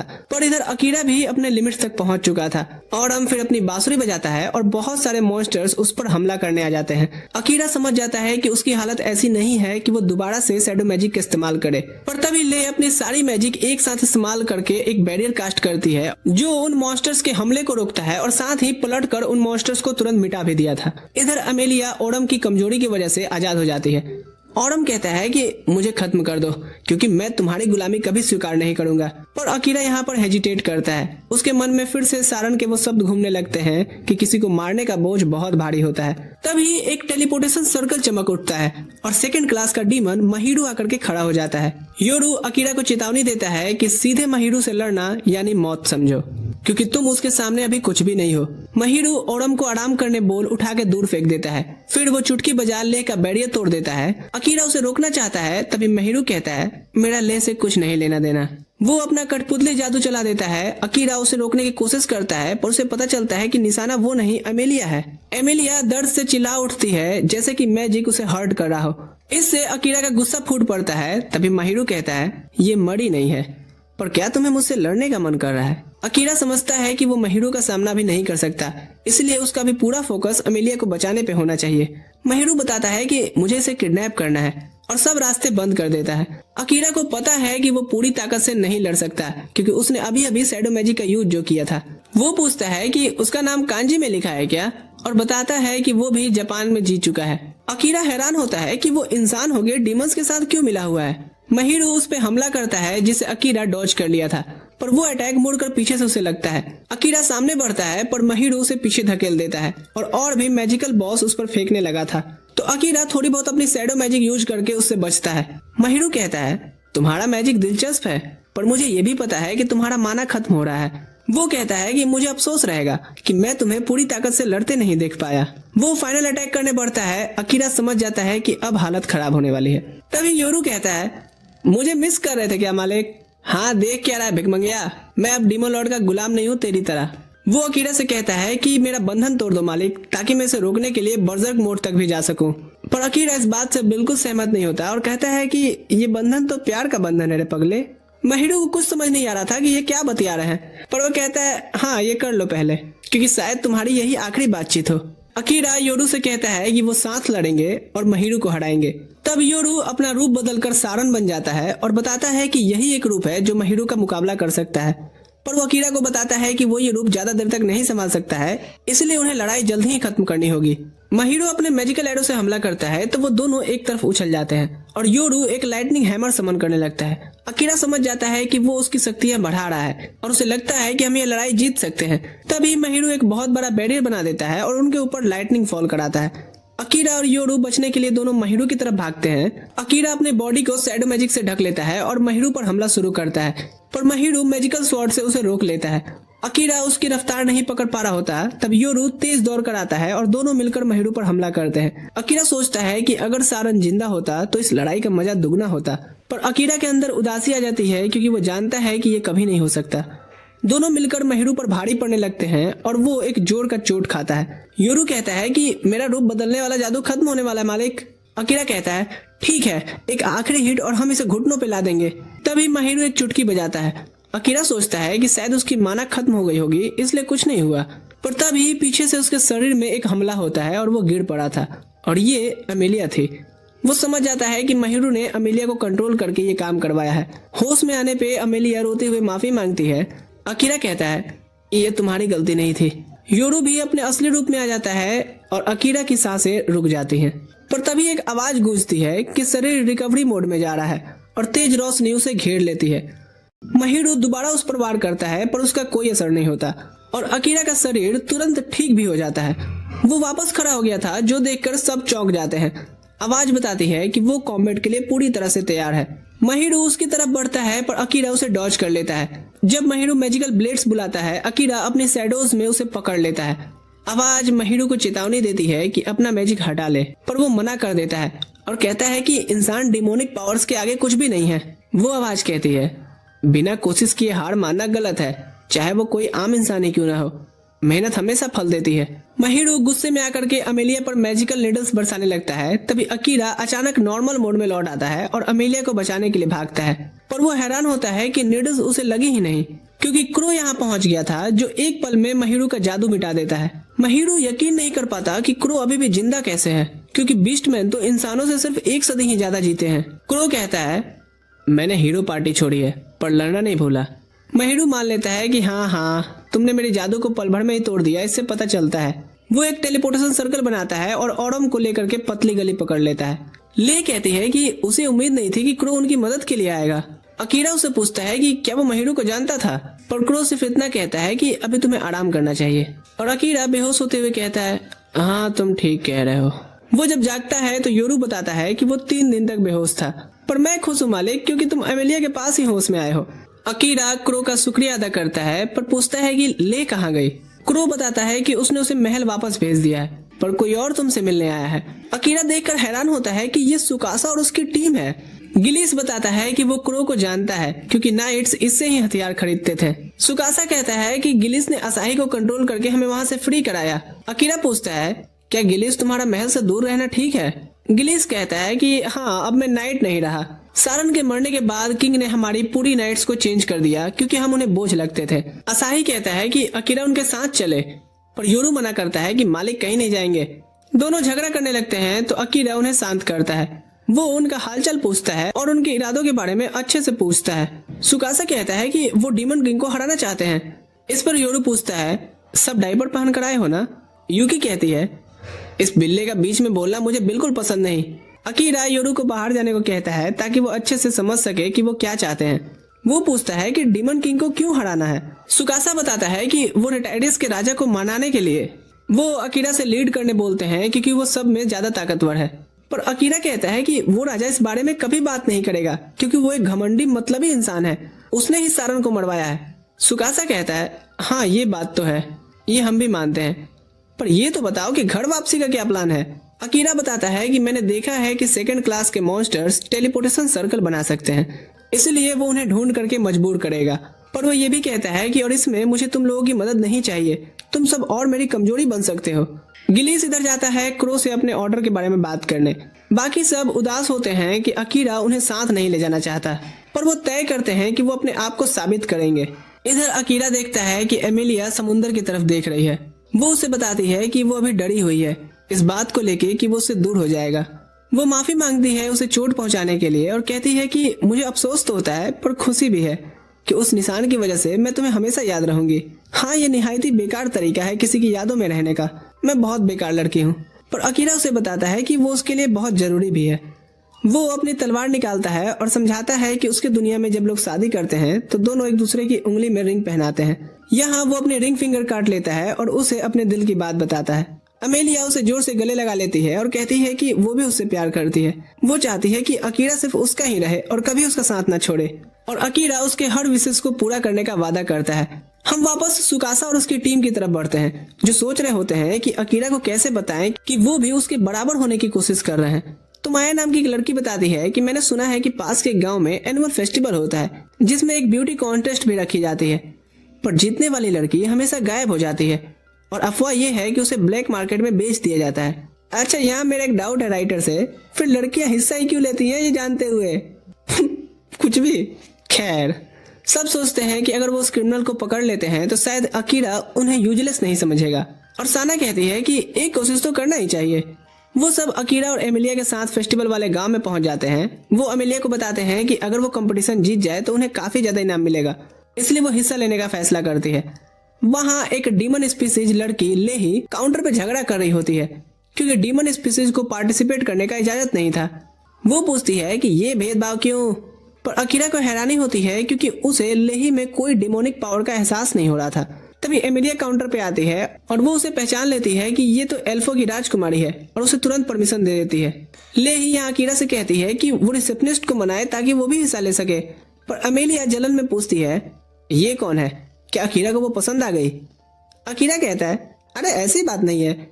इधर लेही फिर से काउंटर पे झगड़ा कर रही होती है। ये देख करके अमेलिया अकीरा को कहती है ठीक है, उसकी मदद करो, ये बस पार्टिसिपेट करना चाह रही है। और अकीरा उसे कहता है कि उसे पार्टिसिपेट करने दे और वादा करता है कि अगर वो कुछ भी गलत करेगी तो वो उसे रोक लेगा, और लेही को तब जाके परमिशन मिल जाती है।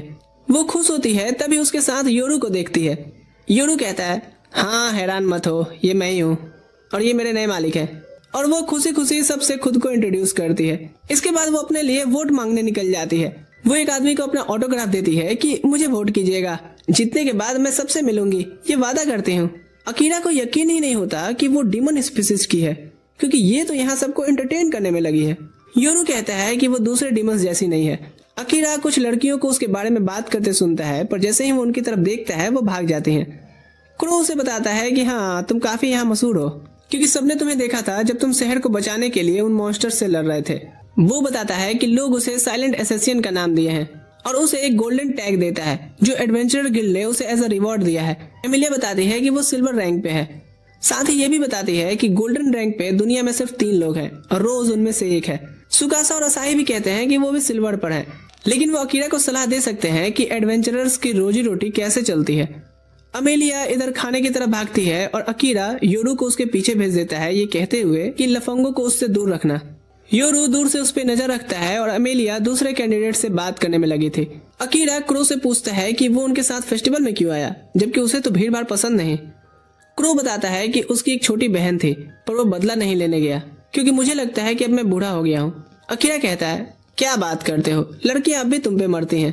क्रो बताता है कि बीस्ट मैन अलग तरीके से बूढ़े होते हैं और ग्राहम को मारना आसान नहीं है क्योंकि उसके पास पूरे समय किराए के टट्टू होते हैं। वो ये भी बताता है कि अमेलिया जब देश में घुसी थी तभी ग्राहम ने उसकी जानकारी मॉन्स्टर्स को बेच दी थी। अकीरा पूछता है कि वो श्योर कैसे है इस बात पे। क्रो कहता है कि जब तुम सोते थे तब मैं ये सब जांच कर चुका था और मैंने लेह के स्टाफ में मैजिकल स्टोन छिपा दिया था जिससे उसे पता चला कि सब मुसीबत में है। क्रो कहता है कि उसने उनकी जान इसलिए बचाई ताकि वो एक दिन उसका एहसान चुकाएं और अब उसके पास अकीरा के लिए एक काम है। अकीरा हैरान रह जाता है, पर क्रो कहता है कि वो आराम से सोचकर जवाब दे, कोई जल्दबाजी नहीं है। गिलिस आगे बताता है कि हमें जल्दी चलना होगा वरना सीट नहीं मिलेगी। क्रो कहता है, हम इस बंदे के नाम का इस्तेमाल करेंगे, अच्छी जगह सीट मिल जाएगी। कंपटीशन शुरू होता है और यूकी स्टेज पर आती है। सुकासा सोचता है कि वो कितनी सुंदर लग रही है वहाँ। वहीं असाही खुश होता है कि क्रो की वजह से उन्हें अच्छी जगह मिल गई, क्योंकि उसने सच ही कहा था, अकीरा पब्लिक के बीच में अपना एक अलग ही स्टैंड रखता है। सियोरी भी स्टेज पर आती है और सब उसे देख करके तारीफें करते हैं, पर योरू तो जानता है कि अभी तो मालकिन आनी बाकी है और सब भी उससे ही जीत की उम्मीद कर रहे होते हैं। जैसे ही होस्ट उसका नाम बोलता है वो आती है और उसे देख करके अकीरा के तो मुंह खुले रह जाते हैं। योरू कहता है, मुंह तो बंद करो मालिक। सब फिर आखिरी पार्टिसिपेंट का इंतजार करते हैं और वो लेही होती है। वो स्टेज पर मैजिकल स्टोन रखती है जिससे स्टेज एक डिस्को की तरह लग रहा था। फिर वो अपनी सॉल हटा करके सभी से उसे वोट करने को कहती है। जब काउंटिंग होती है तो पता चलता है कि लेही और एमेलिया दोनों फर्स्ट प्लेस पर टाई कर गए हैं। लेही कहती है, मैंने अपनी पूरी कोशिश की फिर भी अमेलिया को नहीं हरा पाई। अकीरा कहता है, तुम उसकी बराबर तक पहुंची हो, इस पर तुम्हें प्राउड होना चाहिए। वो पूछती है, तो क्या अब तुम मुझे पसंद करने लगोगे? अकीरा कहता है, मेरी नजर तो सिर्फ अमेलिया पर है। इस पर लेही कहती है, मैं अगले साल जरूर जीतूंगी। योरू कहता है कि तुम्हारा डैड से तुम्हारा इतना पॉपुलर होना कहीं बर्दाश्त ना हो। मुझे फर्क नहीं पड़ता, मैं उनसे झगड़ा करके भागी हूँ। अकीरा पूछता है, कौन है इसके डैड? योरू बताता है कि ये डीमन लॉर्ड की बेटी है। जो सुन सबके तोते उड़ जाते हैं। ग्राहम भी दूर से इन्हें देख रहा होता है और कहता है, मुझे कुछ पकने का एहसास हो रहा है। अकीरा लेही का स्टैट सब देखता है और उसे पता चलता है कि ये तो वाकई में बहुत ही भयानक है। पर अमेलिया कहती है कि वो पहले से जानती थी और अकीरा को कहती है कि दुनिया में बहुत लोग अपनी शक्तियां छुपा करके रखते हैं, इसलिए उसे अपनी वर्ल्ड लाइफ खुली रखनी चाहिए। गिलिस बताता है कि उन्होंने रुकने का इंतजाम कर लिया है और पूछता है कि क्या लेही भी उनके साथ रुकेगी। लेही कहती है, मैं बाहर टेंट लगा लूंगी क्योंकि मुझे पता है कि इंसान मेरे से डरते हैं। उसी शाम अकीरा सोच रहा होता है कि आखिर अमेलिया को अपना इनाम लेने कल क्यों जाना है और सुकासा बताता है क्योंकि इनाम समय पर तैयार नहीं हो पाया था। अकीरा पूछता है कि उसे ये कैसे पता, तो वो बताता है कि क्योंकि मेल वाले कंपटीशन में ही जीता हूँ। असाही नोटिस करता है कि योरू आसपास नहीं दिख रहा, तो अकीरा बताता है कि मैंने उसे एक काम पर भेजा है। सुकासा और बाकी सब बात लेने चले जाते हैं और क्रो अकीरा को अपनी कही बात याद दिलाता है, पर अकीरा कहता है कि मुझे फैसला करने के लिए थोड़ा और समय चाहिए। अमेलिया तभी उससे कहती है कि तुम्हें आराम करना चाहिए क्योंकि तुम 2 दिन से नहीं सोए हो। फिर वो उसे एक बेड पर पटक करके नींद की मैजिक देती है जिससे वो तुरंत सो गया था। अब आके वो क्रो से पूछती है कि वो अकीरा से किस बारे में बात कर रहा था। वो बताता है कि मैंने बस उससे एक काम का रिक्वेस्ट किया है। अमेलिया कहती है, मैं अकीरा को कोई ऐसा काम करने नहीं दूंगी जिसे वो खुद नहीं करना चाहता, खास करके जो उसकी जान जोखिम में डाले। क्रो समझाता है कि वो उसे मजबूर नहीं कर रहा है और रही बात जान जोखिम में डालने की, तो वो सिर्फ तुम्हारे लिए ऐसा कर सकता है। अगली सुबह लेही पूछती है, अकीरा कहाँ है? अमेलिया बताती है कि वो अभी भी सो रहा है और कहती है कि उसे उठाने की जरूरत नहीं है, सिर्फ इनाम लेने ही तो जाना है।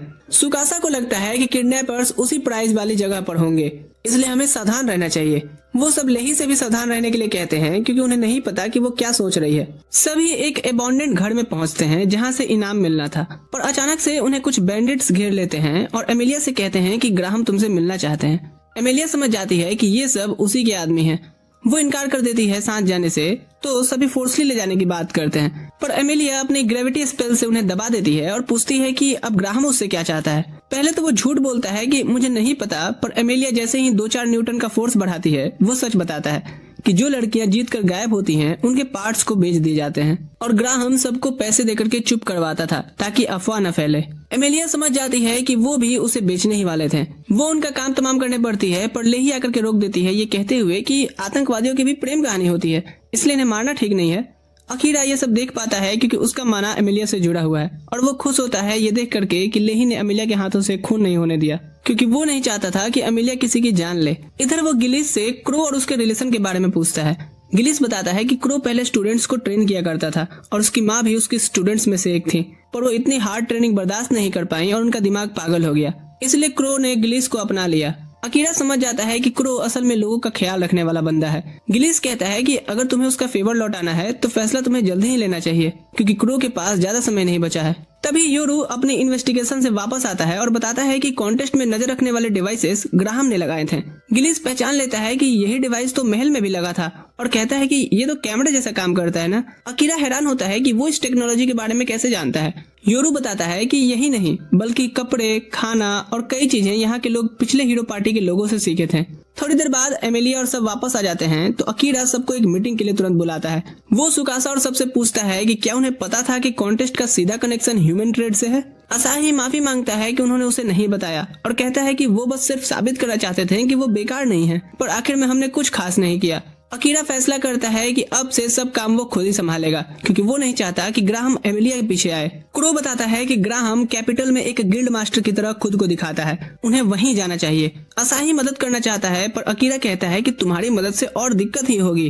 क्रो भी कहता है कि अगर अकीरा ये काम करने को तैयार है तो वो उसे रास्ते में गाइड करेगा। अकीरा कहता है ठीक है, तुम्हारे इस फैसले पे मैं थोड़ी देर बाद बात करता हूँ। बाकी सब ये प्लान बनाते हैं कि वो सब डेमन टेरिटरी के किनारे जाकर के रुकेंगे। क्रो एक पुराना सेफ हाउस दिखाता है जिसे उसकी पुरानी हीरो पार्टी इस्तेमाल करती थी। कुछ देर बाद एमिलिया क्रो से बात करने आती है और कहती है कि अकीरा पर अपने रिक्वेस्ट का बोझ डालना बंद करो, मुझे सिखाओ, मैं तुम्हारा वो काम कर दूंगी। क्रो पूछता है कि तुम्हें क्यों सीखना है, क्योंकि मुझे पता है कि उन डीमंस का निशाना मैं हूँ, इसलिए मैं स्ट्रॉन्ग बनना चाहती हूँ ताकि इससे अकीरा को ज्यादा परेशानी ना आए। क्रो पूछता है क्या तुम्हें लगता है कि तुम मेरे हार्ड ट्रेनिंग सेशन झेल पाओगी। इधर गिलिस सबके साथ अकीरा को विदा करता है और उसे एक पोटली दे के कहता है जब तुमने महल छोड़ा था ये पीछे छूट गया था। अकीरा पूछता है कि इसमें क्या है। गिलिस कहता है मुझे नहीं पता, शायद ये सारन ने तुम्हारे लिए तैयार किया होगा, इसे रख लो, काम आएगा।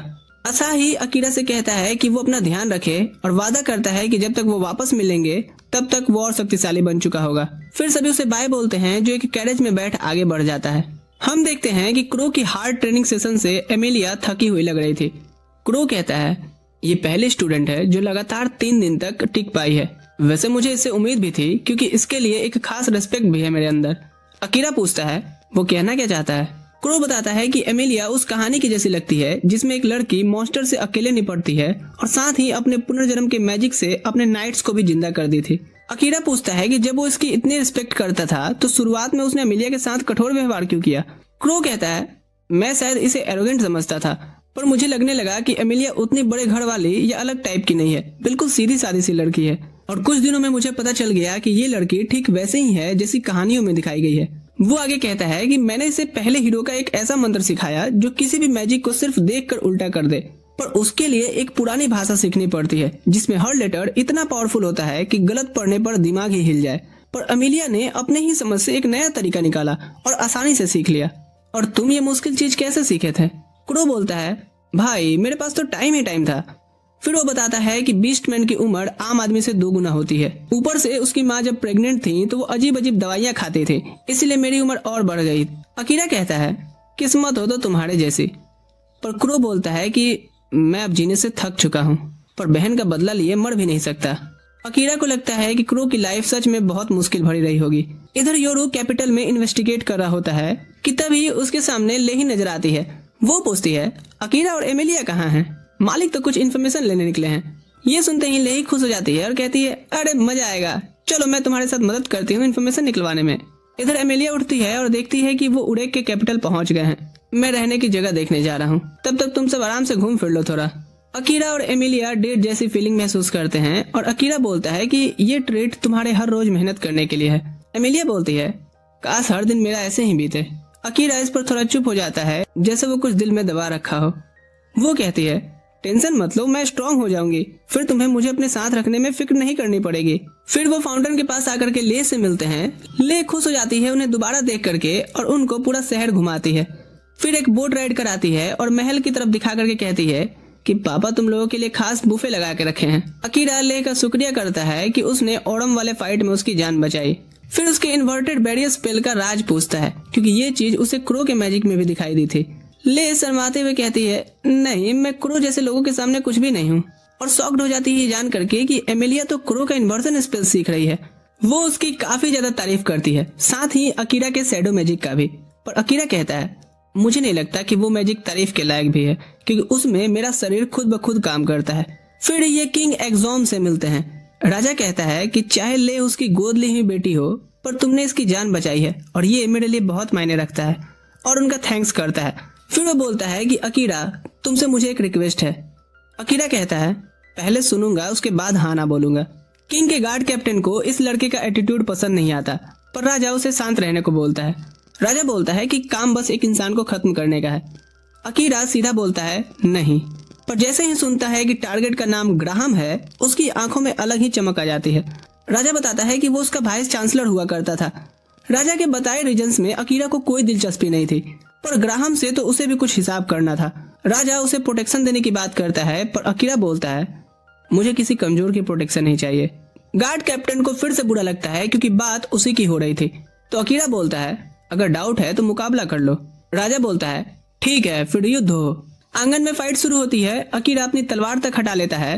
सिग्नल्स मिलते ही कैप्टन तेज हमला करता है। जमीन को तोड़ते हुए पत्थर उछालते जा रहा था, पर अकीरा आराम से बच जाता है। फिर वो कुनाई फेंक करके कैप्टन जैसे घोड़े की टांग फंसा करके उसे घोड़े लगा देता है। अकीरा कहता है अब खत्म करने का टाइम आ गया। वो एक ही हिट में कैप्टन का हथियार तोड़ देता है और चाकू उसकी गर्दन पर। राजा हिला का हिला रह जाता है। अमेलिया बोलती है मेरे मर्द पर दोबारा शक मत करिएगा। यहाँ राजा उसके दिमाग में एक बात डाल देता है कि तुम दोनों की उम्र तो एक बराबर नहीं है, तो जिंदगी एक साथ कैसे चलेगी। बाद में अकीरा क्रो से होटल में मिलता है और हैरान होता है कि रूम कितना शानदार है। अमेलिया बोलती है बिस्तर और भी शानदार है, चलो साथ में सोते हैं। अकीरा तुरंत बोलता है जाओ जाके सो जाओ, मुझे कुछ काम है। क्रो उससे कहता है तुम मुझे हमेशा एक आदमी की याद दिलाते हो। उसे भी ज्ञान की बहुत भूख होती थी, हर समय किताबों में घुसा रहता था, इतना कि हम उसे ज्ञानी बाबा बुलाते थे। शस्त्र और शास्त्र दोनों में महारत थी। अकीरा हैरान हो जाता है सुन करके जब वो सारन का नाम लेता है। अकीरा कहता है वो सारन की बहुत रिस्पेक्ट करता था, और जिसने भी उसे मारा है उसे वो छोड़ेगा नहीं। क्रो कहता है अगर मैं कहूँ तुम मेरा काम करके ये काम भी कर सकते हो तो। अकीरा पूछता है तुम कहना क्या चाहते हो। क्रो बताता है कि नाइट रावंस जिनके सहारे राजा ने सारन को मरवाया, वो सभी ग्राहम नहीं भेजे थे। ये सुन अकीरा शॉक्ड हो जाता है और फैसला करता है कि फिर तो उसकी मौत मेरे हाथों ही लिखी है। ग्राहम कहता है लगता है अब तुम्हारे पास कुछ अच्छे रीजंस भी आ गए हैं इस काम के लिए। अमेलिया गुस्से से कहती है कि हे, इसे मैनिपुलेट करना बंद करो।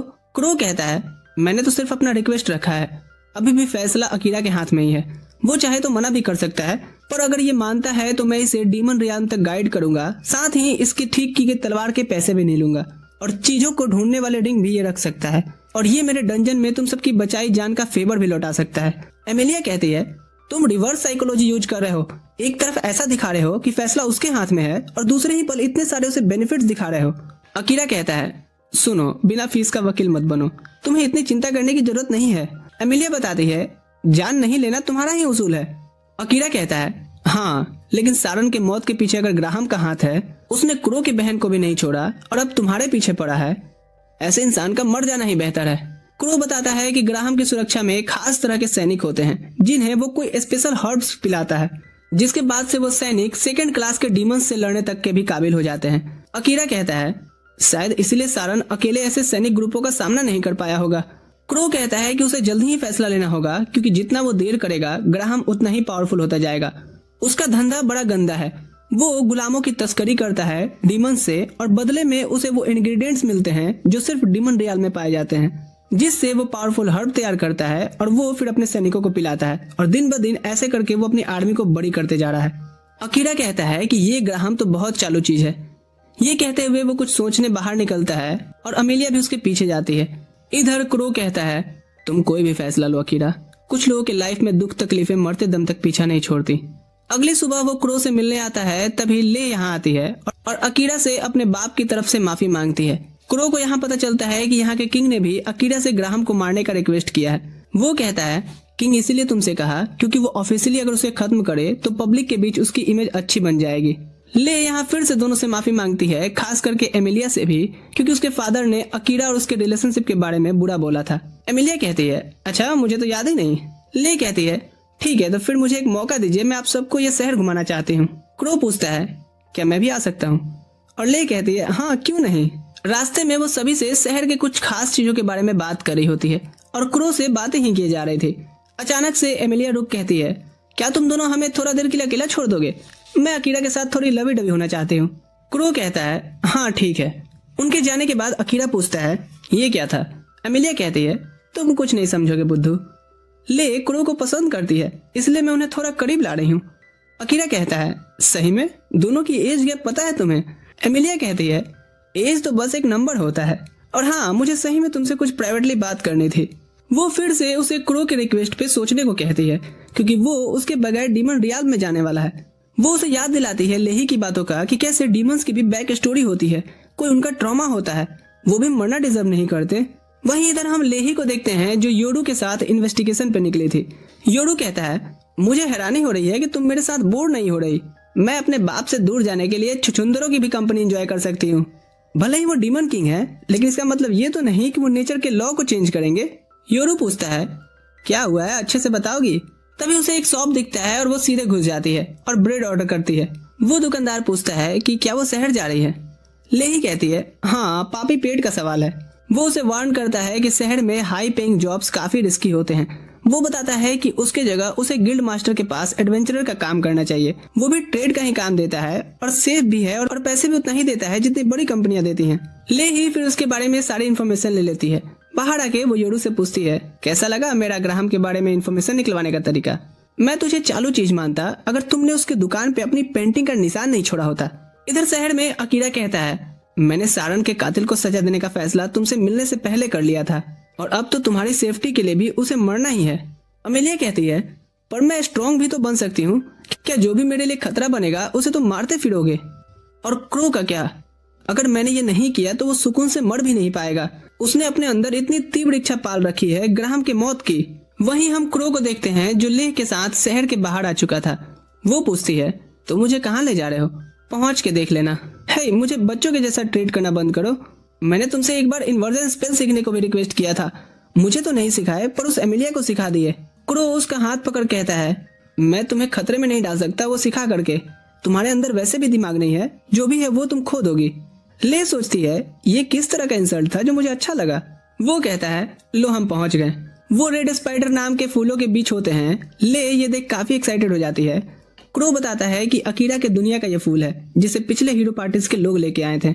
ले उन्हें छूने जाती है, तभी क्रो उसे रोक कहता है, ये जहरीले हैं। वो बताता है कि अकीरा ने कहा था कि ये फ्लावर्स मौत और पुनर्जन्म को रिप्रेजेंट करते हैं और इसी वजह से उसे ये फूल पसंद है। ले उसे पूछती है कि तुम मुझे यहाँ क्यों लाए?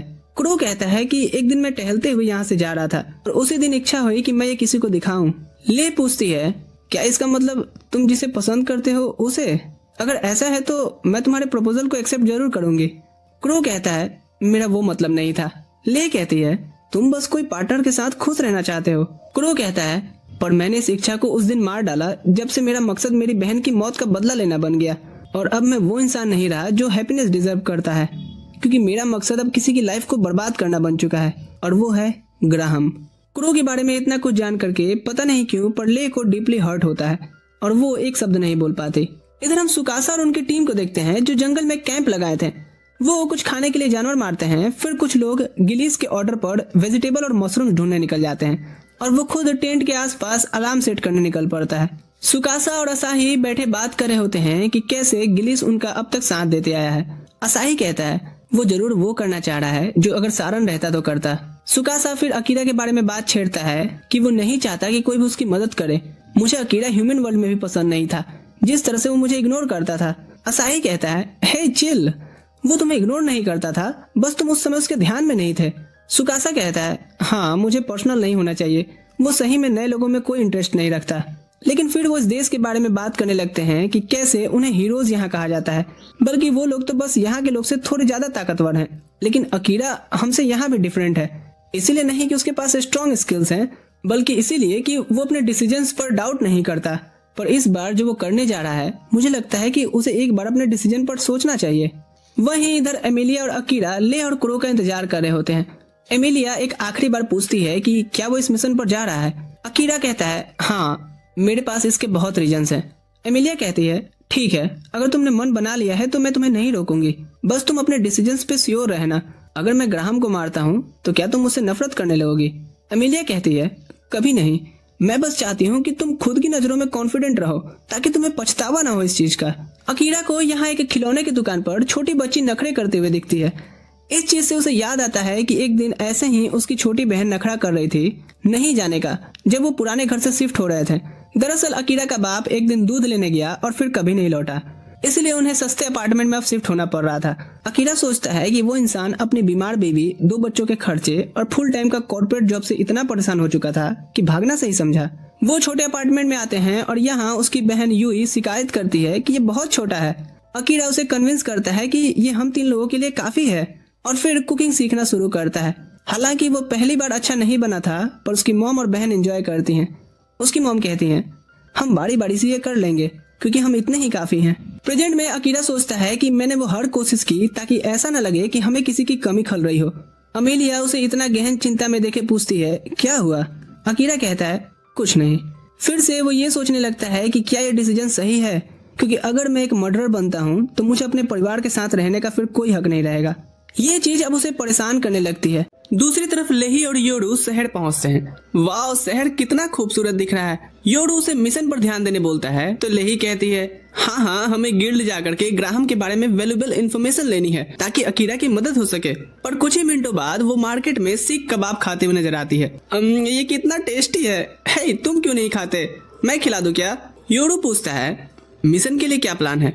लेही आगे की तरफ उंगली दिखा करके कहती है, मुझे लगता है कि हमें वहां जाकर के जरूरी जानकारी जरूर मिल जाएगी, उधर ढूंढना चाहिए। और तुरंत आगे भाग पड़ती है। योरू ठीक है बोल के उसके पीछे चल देता है, लेकिन लेही लगती है बोट राइड का मजा लेने। ठंडे ठंडे पानी के ऊपर गर्मा गर्म स्नैक्स खाने का मजा तुम क्या जानो योरू बाबू। अब योरू के सब्र का बांध टूटने लगता है और वो सीधा पूछता है कि क्या वो जानबूझ करके मिशन को इग्नोर कर रही है। लेही उसकी बातों को सीरियसली नहीं लेती और कहती है कि वो खाते खाते शहर ऑब्जर्व कर रही है और इसी एक्टिविटी से इन्फॉर्मेशन भी गैदर कर रही है। 2 in 1 काम हो रहा है। अब योरू इस चीज पर क्या ही बोले, चुपचाप भीगी बिल्ली की तरह उसके साथ बैठा रहता है। लेही तुरंत नाव को शहर के सबसे पॉपुलर टूरिस्ट अट्रैक्शन पर लेके चलने को कहती है। थोड़ी देर में वो सेंट्रल फाउंटेन पहुंचते हैं। लेही फिश मसाज लेते हुए कहती है, ये शहर सच में बहुत खूबसूरत है, बिल्कुल वैसा ही जैसा तुमने रास्ते में बताया था। अब यहाँ योरू खुद को गधा महसूस करता है जो जज्बातों में आकर के उसे इस शहर के बारे में इतना कुछ बता दिया। वहाँ से बाहर निकल अब गुस्से से पूछता है, कुछ काम अब कर ले।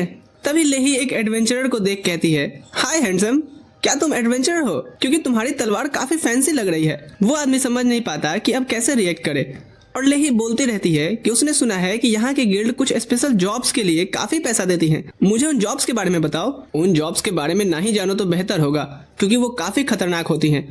वो क्रिमिनल्स एक्टिविटी होती हैं या फिर डीमंस से डील करना पड़ता है, इसलिए मैं एक लड़की को ज्यादा कुछ नहीं बता सकता। लेही क्रिमिनल एक्टिविटी के बारे में पूछती है और वो कहता है, मैंने कहा ना, और वैसे भी खुलेआम इस पर बात नहीं की जा सकती। फिर वो लेही को एक अजीब नजर से देखने लगता है और कहता है कि वो अगर प्राइवेट में बात करे तो शायद वो उसे ज्यादा बता पाएगा। लेही उसे छेड़ते हुए पूछती है कि क्या उसे बड़े अच्छे लगते हैं। जैसे ही वो हाँ कहता है, लेही उसका हैंड शेक कर कहती है, मैं तुम्हारे साथ रिलेशनशिप में नहीं आ सकती क्योंकि मैं सबकी आइडल बनने वाली हूँ। वो कहते हुए चल देता है। लाइफ में लड़की आई नहीं कि चली जाती है। लेही कहती है, अगर मैं उसका प्रपोजल मान लेती तो शायद और इन्फॉर्मेशन मिल सकती थी, लेकिन मैं किसी के जज्बातों से नहीं खेलना चाहती। उसकी इतनी फियरलेस बातें सुन एक पल के लिए योरू अपनी मर्दानगी पे शक करने लगता है। तभी योरू को अकीरा से एक अर्जेंट मिशन मिलता है।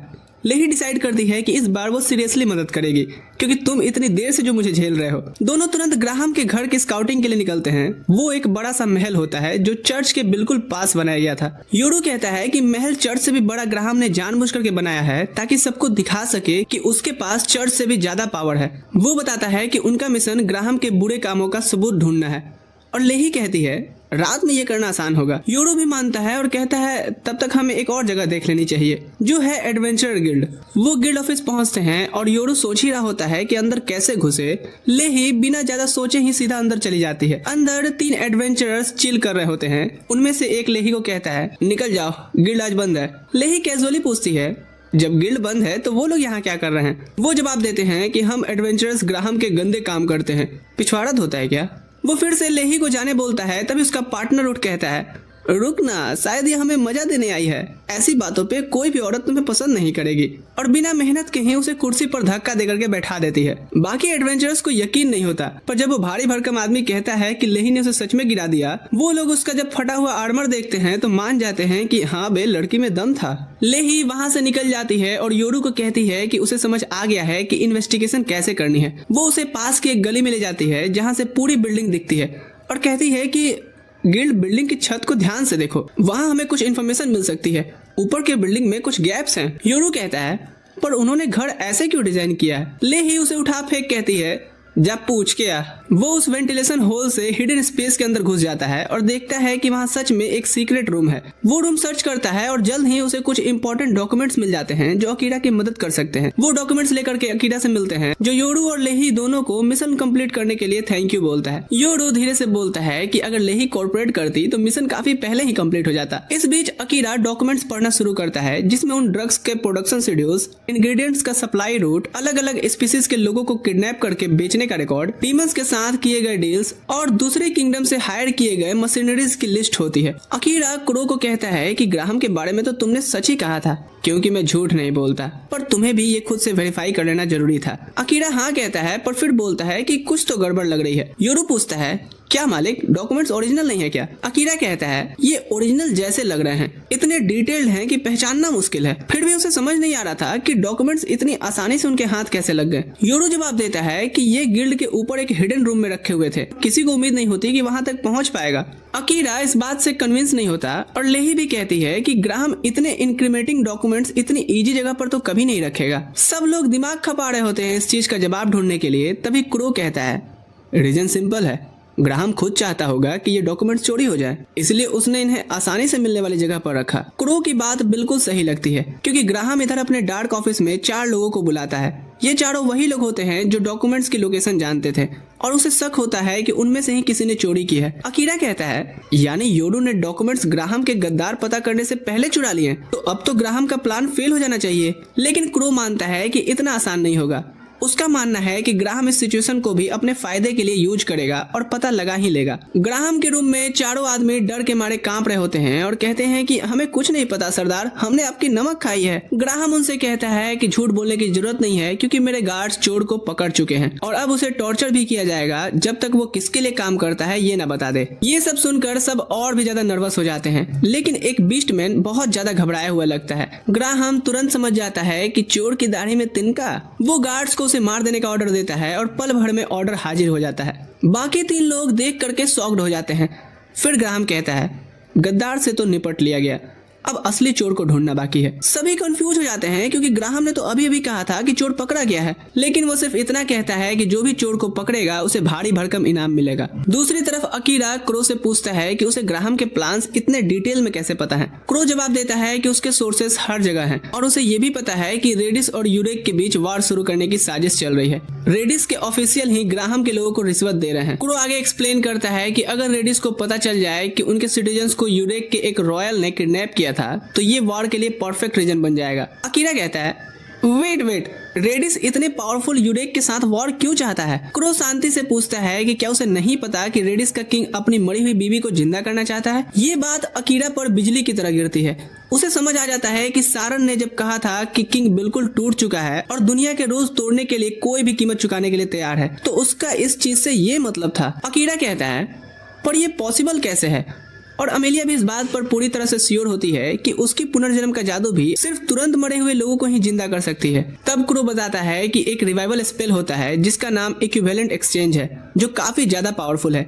ये स्पेल एक इंसान को जिंदा करने के बदले बहुत सारे लोगों की बलि लेता है। फिर इंसान कब मरा हो फर्क नहीं पड़ता, वो जिंदा हो जाता है। अब अकीरा समझ जाता है कि रेडिस का किंग वॉर शुरू करना चाहता है ताकि एक साथ बहुत लोग मरे। वो गुस्से में भर आता है और उन डॉक्यूमेंट्स को फाड़ देता है। क्रो कहता है कि तुम्हारे ऐसा करने से रेडिस और यूडेक के बीच वॉर सिर्फ थोड़ी दिनों के लिए ही टल सकती है, लेकिन वॉर तो वैसे भी होगी, और जब होगी तो तुम्हारे क्लासमेट्स जो हीरोज के रूप में समन किए गए हैं सामने से वही लड़ते मिलेंगे। अकीरा कहता है कि मुझे अपने क्लासमेट्स की मरने की परवाह नहीं है, लेकिन वो बेकार में मरे ये मैं नहीं चाहता। क्रो कहता है कि अब उनकी किस्मत तुम्हारे हाथों में है। वो रियलाइज करता है कि उसका ग्राहम का मारना एक वॉर को रोक सकता है और अनेक जिंदगियां इससे भी बच सकती हैं। तभी लेही कहती है कि उसके पास भी एक काम की जानकारी है। वो बताती है कि शहर का एक रेस्टोरेंट आज स्पेशल मील ऑफर कर रहा है और पास की बुक स्टोर पर भी 70% डिस्काउंट है। वो कहती है अमेलिया को खाना पसंद है और तुम्हें पढ़ना, इसलिए सोची कि ये तुम दोनों के लिए बेस्ट न्यूज होगा, जिससे कि तुम दोनों एक मस्त डेट पर निकल सको। अमेलिया खुश हो जाती है और अकीरा को थोड़ा फ्रेश होने के लिए डेट पर चलने के लिए मना लेती है। लेकिन जैसे ही वो मार्केट पहुंचते हैं लेही कहती है उप्स, स्पेशल मील के लिए तो इतनी लंबी लाइन में लगना पड़ेगा और अच्छी बुक्स भी सोल्ड आउट हो सकती हैं।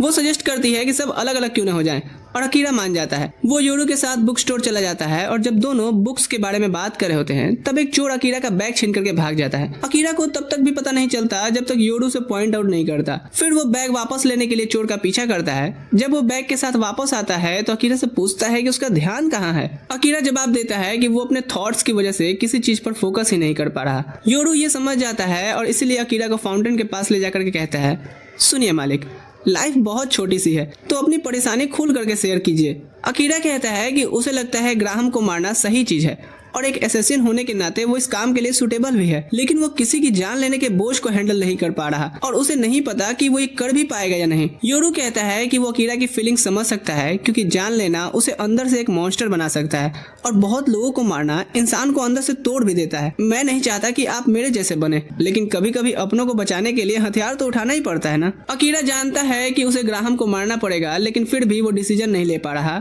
और सोचता है कि ये उसकी दोहरी सोच की वजह से है। तब योरू कहता है कि आपने मुझे जिंदगी जीने का दूसरा मौका दिया है। वो डिक्लेयर करता है कि अगर आप ग्राहम को नहीं मार पाते तो मैं ये काम कर देता हूँ। इस पर अकीरा कहता है कि इससे तो मैं और खुद की नजरों में गिर जाऊंगा, इसलिए वो डिसाइड करता है कि पहले ग्राहम को खुद मिल करके देखेगा उसका नेचर कैसा है, फिर डिसाइड करेगा कि उसे मारना है या जिंदा छोड़ना है। और योरू उसकी ये बात सुनकर के खुश हो जाता है। उसके बाद वो एमेलिया और लेही से दोबारा मिलते हैं और गिल्ड बिल्डिंग जाते हैं। एमेलिया सोचती है कि वो स्टाफ से पूछ सकती है कि ग्राहम कब आता है, लेकिन अकीरा के पास उसे बाहर निकालने का दूसरा प्लान होता है। लेही डिसाइड करती है कि वो बाहर ही रहेगी ताकि कोई उसे पहचान न ले। वहाँ उन्हें एक एडवेंचरर मिलता है जो पूछता है कि उन्हें क्या चाहिए क्योंकि गिल्ड तो बंद है। एमेलिया ठंडे टोन में कहती है मैं फालतू लोगों से बात नहीं करती, गिल्ड मास्टर कब आएगा। राहुल नाम का एक एडवेंचरर उसके एटीट्यूड से नाराज हो जाता है और उससे लड़ने को तैयार हो गया था, लेकिन अकीरा बीच में आकर के बात को आगे बढ़ने से रोक लेता है। तब व्हील चेयर पर बैठी एक रिसेप्शनिस्ट जिसका नाम कायरिया है आती है और राहुल को अकीरा के बारे में बताती है कि ये वही फेमस साइलेंट असेसियन है। अकीरा की असली पहचान जानते ही राहुल तुरंत माफी मांग लेता है और कहता है कि जब उसने अकीरा के शैडो मैजिक से मॉन्स्टर के झुंड को खत्म करने के बारे में सुना तब से वो उसका फैन है, लेकिन सामने से उसे पहचान ही नहीं पाया क्योंकि मुझे नहीं लगा था कि साइलेंट असेसियन इतना सीधा साधा दिखता होगा। वो घुटनों पर गिर करके अकीरा से उसे अपना स्टूडेंट बना लेने की भीख मांगता है। अकीरा कहता है ये निरूपा राय वाली एक्टिंग मत करो मेरे सामने। तभी ग्राहम अपने गार्ड्स के साथ गिल्ड में एंटर करता है और अकीरा उसे घूर कर देखता है, ये जज करने के लिए कि क्या वो उसके हाथों मरने के लायक है। Graham old Bollywood villain type लगता है जो सबको इग्नोर करते हुए एमेलिया से कहता है कि वो उसे अपने मेंशन में प्राइवेटली कुछ डिस्कस करना चाहता है और चाहता है कि वो उसके साथ चले। अकीरा तुरंत अपनी सीट से उठ जाता है और ये चीज नोटिस करके ग्राहम उस पर एक नजर देखता है और फिर उसे तुरंत यहाँ से भाग जाने को कहता है। राहुल तुरंत बोलता है कि तुझे पता है ये कौन है, लेकिन ग्राहम उसे चुप रहने को कहता है कि मुझे अच्छे से पता है कि ये कौन हो सकता है। उसे टॉन्ट मारता है कि ये उन्हीं हीरो पार्टीज में से है ना जिन्हें डीमन किंग से लड़ करके इस कॉन्टिनेंट के लोगों को बचाने के लिए बुलाया गया है, लेकिन ये तो यहाँ लड़कियों के साथ रंगरलिया मना रहा है। राहुल फिर बोलने की कोशिश करता है लेकिन अकीरा उसे चुप करा देता है और ग्राहम से कहता है वो अपना टाइम कैसे स्पेंड करता है ये सिर्फ उसका पर्सनल मैटर है और किसी को उसमें कोई दिक्कत नहीं आनी चाहिए। ग्राहम हंसी उड़ाता है कि तेरा मेंटोर जिसने सभी को बचाने के लिए अपनी जान भी दे दी वो तो कब्र में भी मुंह छुपा रहा होगा कि इनको बचाने के लिए मैं मरा। छी। ये बात माहौल को अब गर्म करने लगता है।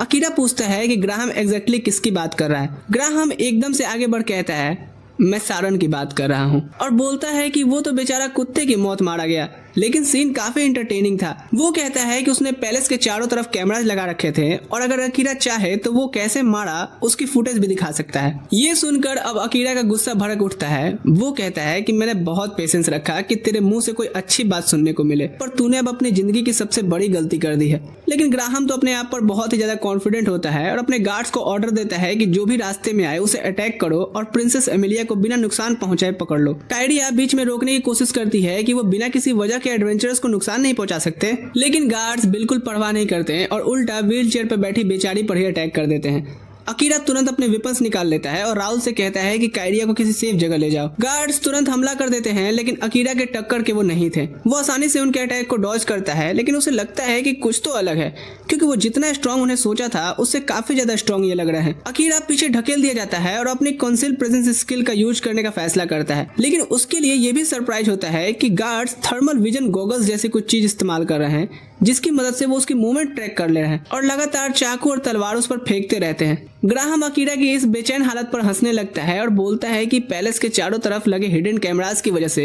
उसने अकीरा की एबिलिटीज रीड कर ली है और बिल्कुल सारन के जैसे स्पेशल मैजिकल आईज डेवलप करके अपने गार्ड्स में लगाए हैं। अब अकीरा का उनके खिलाफ कोई चांस नहीं है। अकीरा स्ट्रेटजी बदलता है और क्लोज कॉम्बैट में जाने का सोचता है। जब गार्ड्स भी अपनी छोटी ब्लेड्स निकाल करके उसे डील करने आते हैं, अकीरा अभी भी उनसे ज्यादा फास्ट होता है और आखिरकार उन्हें हिट भी मारता है। लेकिन गार्ड्स के बॉडी के अराउंड एक मैजिकल बैरियर होता है जो डैमेज से बचा लेता है, जिससे अकीरा बुरी सिचुएशन में आ गया था। अपनी क्विक थिंकिंग की वजह से वो अटैक की लाइन से निकल जाता है और आने वाले हमले से बचने के लिए एक गार्ड को शील्ड की तरह यूज करता है। उसे लगता है कि अब वो सेफ है, लेकिन उसकी बड़ी गलती होती है क्योंकि वो गार्ड सीधा आर्मर के थ्रू चाकू घुसा देता है और डैगर अकीरा के अंदर चला गया था। अकीरा समझ जाता है कि ये फाइट उसकी सोच से काफी ज्यादा मुश्किल होने वाली है। वो अपनी शैडो पावर रिलीज करने के बारे में सोचता है, लेकिन वो नहीं चाहता कि इससे अमेलिया की जान खतरे में पड़े। तभी उसके ख्याल टूटते हैं जब अमेलिया अपनी ग्रेविटी स्पेल यूज करके गार्ड्स को जमीन पर गिरा देती है। अकीरा एमिलिया से कहता है कि चलो भागो। जब योरू उन्हें रोक के रखता है, अकीरा एक विंडो तोड़ करके बाहर निकलता है और वो और एमिलिया दोनों तेज भागते हुए बाहर निकल गए थे। एक गली से भागते हुए उन्हें लेही मिल जाती है। वो तुरंत सिचुएशन समझ जाती है और दोनों से कहती है आओ तेन मौज करावा। फिर वो उन्हें उठा करके हवा में ले जाती है और खूबसूरत चांदनी रात में उड़ते हुए निकल जाते हैं। अकीरा लेही का शुक्रिया अदा करता है और कहता है कि अगर वो मदद के लिए नहीं आती तो अभी उसे भी नहीं पता होता कि वहाँ क्या होता। लेही कहती है अरे कोई बात नहीं, तुम दोनों तो मेरे पक्के वाले दोस्त हो। रात के आसमान में उड़ते हुए अकीरा बोलता है कि ऊपर से दुनिया कितनी सुंदर दिखती है ना। ये सुनकर अमेलिया अपने सारे खूबसूरत पल याद करने लगती है जो उसने अकीरा के साथ बिताए थे, चाहे वो बैटल के बीच हो या कैंप फायर का शांत शाम हो या फिर सफर के थकान के बाद रात का उसका थक करके सो जाना हो। आखिरकार वो वापस जमीन पर अपने ठिकाने के बाहर उतरते हैं जहाँ योरू उनका इंतजार कर रहा होता है। अकीरा फाइट के दौरान मदद के लिए योरू और लेही दोनों का शुक्रिया करता है। इसके बाद लेही कहते हुए चली जाती है कि फिर मिलेंगे। अंदर जाकर के वो क्रो के साथ बैठते हैं और उसे सब कुछ बताते हैं जो हुआ। अकीरा एक्सप्लेन करता है कि ग्राहम के पास कुछ बूस्टेड सोल्जर्स हैं जो स्पेशली उससे डील करने के लिए बनाए गए हैं। वो उनकी कंसीलमेंट के थ्रू भी देख सकते हैं और चाहे वो जैसे भी अटैक करे उन पर असर ही नहीं होता, जैसे कोई स्पेशल बैरियर है जो उन्हें डैमेज से बचाता है। क्रो भी थोड़ा सरप्राइज होता है और कहता है कि अगर वो सोल्जर्स अकीरा के लिए भी प्रॉब्लम बने हैं तो वाकई काफी स्ट्रांग होंगे। अकीरा हाँ में सर हिलाता है और कहता है कि वो उन्हें एक एक करके शायद हैंडल कर सकता है, लेकिन नंबर ज्यादा होने की वजह से वो अकेला उनसे डील करना मुश्किल लगा। क्रो अकीरा को याद दिलाता है कि वो वॉरियर नहीं है और सीधा हेड ऑन फाइट उसकी स्ट्रेंथ भी नहीं है। एसेसियन होने के नाते उसके पास ग्राहम जैसे लोगों से डील करने के अपने तरीके होने चाहिए। बीच में अमेलिया बोल पड़ती है कि अकीरा ने अभी तक जॉब एक्सेप्ट नहीं की है, लेकिन क्रो कहता है कि अब उनके पास चॉइस भी नहीं है। ग्राहम उस टाइप का आदमी है जो अपनी बात पूरी ना होने पर सब कुछ दांव पर लगा देता है। वो अकीरा को वार्न करता है कि ग्राहम एमिलिया को ढूंढने के लिए अपनी पूरी ताकत के साथ उसके पीछे आएगा। अकीरा थोड़ी देर सोचता है और फिर योरू और एमिलिया से कहता है कि वो सो जाए क्योंकि उसे थोड़ा टाइम अकेले रह करके सोचना है। जब एमिलिया सो जाती है, अकीरा बेड से जागता है क्रो के शब्दों के बारे में सोचते हुए और समझ जाता है कि वो सच कह रहा था। अगर वो सच में चाहता है कि अमेलिया सेफ रहे तो उसके पास कोई और चॉइस नहीं है सिवाय इसके कि वो ग्राहम को ढूंढ कर मार दे। अपने अगले मूव लेने से पहले वो अपना सारा सामान गियर रेडी कर रहा होता है। तभी सारन के छोड़े उस पोटली से क्रिस्टल बॉल निकल करके जमीन पर गिर जाता है और अचानक से एक प्री रिकॉर्डेड वीडियो चलने लगा था जिसमें सारन कहता है कि अगर अकीरा ये वीडियो देख रहा है तो शायद वो मर चुका है। वो कहता है कि अकीरा को इस दुनिया के हालात की चिंता नहीं करनी चाहिए क्योंकि उसका असली गोल अपनी दुनिया में वापस जाना है। वो उसे बताता है कि बदले के रास्ते पे ना चले और उसकी कातिलों को ढूंढकर बदला लेने की कोशिश भी ना करे क्योंकि इससे उसकी रूह गंदी हो जाएगी। सारन की आखिरी नसीहत सुन करके अकीरा के आंखों से आंसू बहने लगते हैं कि बदले की आग में खुद को मत मत जला लेना। ये आंसू धीरे धीरे गुस्से और फ्रस्ट्रेशन के हो जाते हैं और अकीरा अपनी किस्मत को कोसने लगता है कि जब साला उसने आखिरकार मारने का फैसला कर ही लिया तभी उसे ये मैसेज क्यों मिलना था। वो अपने मेंटोर के बारे में सोच करके और थोड़ा रो लेता है, फिर उसकी यादों से माफी मांगता है क्योंकि अब वो अपना फैसला बदल नहीं सकता। अब बात सिर्फ बदले की नहीं रह गई है बल्कि एमिलिया की सेफ्टी की भी आ गई है। वो अपना सामान पैक करता है और निकलने ही वाला होता है कि देखता है कि क्रो अभी भी जाग रहा है। वो भारी दिल से पूछता है कि क्या उसने फैसला कर लिया। अकीरा कहता है हाँ, वो अब ग्राहम को मारने जा रहा है, लेकिन जब तक बिल्कुल जरूरी ना हो वो और किसी की जान नहीं लेगा, सिर्फ ग्राहम के पास मौजूद बूस्टेड सोल्जर्स को छोड़ के। क्रो कहता है कि उसने कभी ऐसा एसेसियन नहीं देखा जो मारने से इतना कतराता हो, लेकिन फिर भी उसे गुड लक विश करता है। निकलने से पहले एमिलिया उसे रोक लेती है और कहती है कि वो ना जाए क्योंकि दिल से वो जानती है कि अकीरा किसी को मारना नहीं चाहता। अकीरा बस उससे माफी मांगता है और कहता है कि उसका फैसला फाइनल है और इतना कहकर वो उस ठंड भरी रात में निकल जाता है। झील के पास चलते हुए वो योरू को बैठा हुआ देखता है, लेकिन अकीरा उसे कहता है कि वापस चला जाए क्योंकि वो इस चीज को अकेले हैंडल करना चाहता है। आखिरकार अकीरा उस मेंशन तक पहुंच जाता है जहां ग्राहम रहता है और नोटिस करता है कि कोई और एसेसियन भी काम पर लगा है। वो एसेसियन मेन गेट पर गार्ड्स को मार देता है और अंदर कंपाउंड में घुस जाता है, फिर ग्राहम के बेडरूम में घुसने की तैयारी करता है। अचानक उसे अकीरा की प्रेजेंस महसूस होती है और वो मुड़ कर देखता है, समझ जाता है कि अगर उसे इस किलिंग का पैसा चाहिए तो उसे बेस्ट से टक्कर लेनी पड़ेगी। अकीरा अपने मन में उस एसेसियन से माफी मांगता है क्योंकि अफसोस के साथ वो किसी को अपने रास्ते में नहीं आने दे सकता। वो एसेसियन मुड़ करके फाइट शुरू कर देता है, लेकिन वो जो भी कोशिश करता अकीरा उससे बेहतर फाइटर होता है। वो उसके हाथ पैर तोड़ देता है और फिर उसे खत्म करके बेडरूम में घुस गया था जहां ग्राहम अपने बेड पर सो रहा था। अकीरा अपना चाकू निकालता है पर उसके हाथ कांपने लगते हैं, लेकिन आखिरकार वो ग्राहम को उसके बेड पर ही चाकू मार देता है और वापस लौट आता है। वहां उसे एमिलिया इंतजार करती हुई मिलती है। अकीरा भारी दिल के साथ बैठ जाता है और कहता है कि ग्राहम को मारने के बाद मुझे कुछ भी महसूस नहीं हुआ। वो इस बात से डर जाता है कि शायद अब वो सच में एक रियल एसेसियन बन चुका है और उसने अपनी ही कसम तोड़ दी। वो खुद को कोसने लगता है कि जब वो पहली बार यहाँ आया था तब किंग को ही मार डालता तो शायद सारन भी जिंदा होता। उसकी दो तरफा सोच की वजह से सारन को अपनी जान देनी पड़ी। एमिलिया तुरंत पीछे से उसे गले लगा लेती है और कहती है कि वो हमेशा उसके साथ रहेगी चाहे कुछ भी हो। योरू भी वही बात कहता है और इससे अकीरा का थोड़ा मोराल बढ़ता है। वो अगले स्टेप्स के बारे में सोचता है और फैसला करता है कि शायद अब वो अपनी दुनिया में तो वापस नहीं जा सकता क्योंकि उसने किसी की जान ले ली है, लेकिन वो अपने क्लासमेट्स को तो सेफली अर्थ वापस भेजने में मदद कर सकता है और अगर उसके लिए उसे और जान लेनी पड़ती है तो वो तैयार है। इसी के साथ वो इस दुनिया में खुद को एक एसेसियन के रूप में पूरी तरह एक्सेप्ट कर लेता है। वीडियो पसंद आया लाइक शेयर करके जाना, बाकी मैं मिलूंगा अगली वीडियो में। ठीक है दोस्तों, अभी के लिए मैं चलता हूँ। Thanks for watching.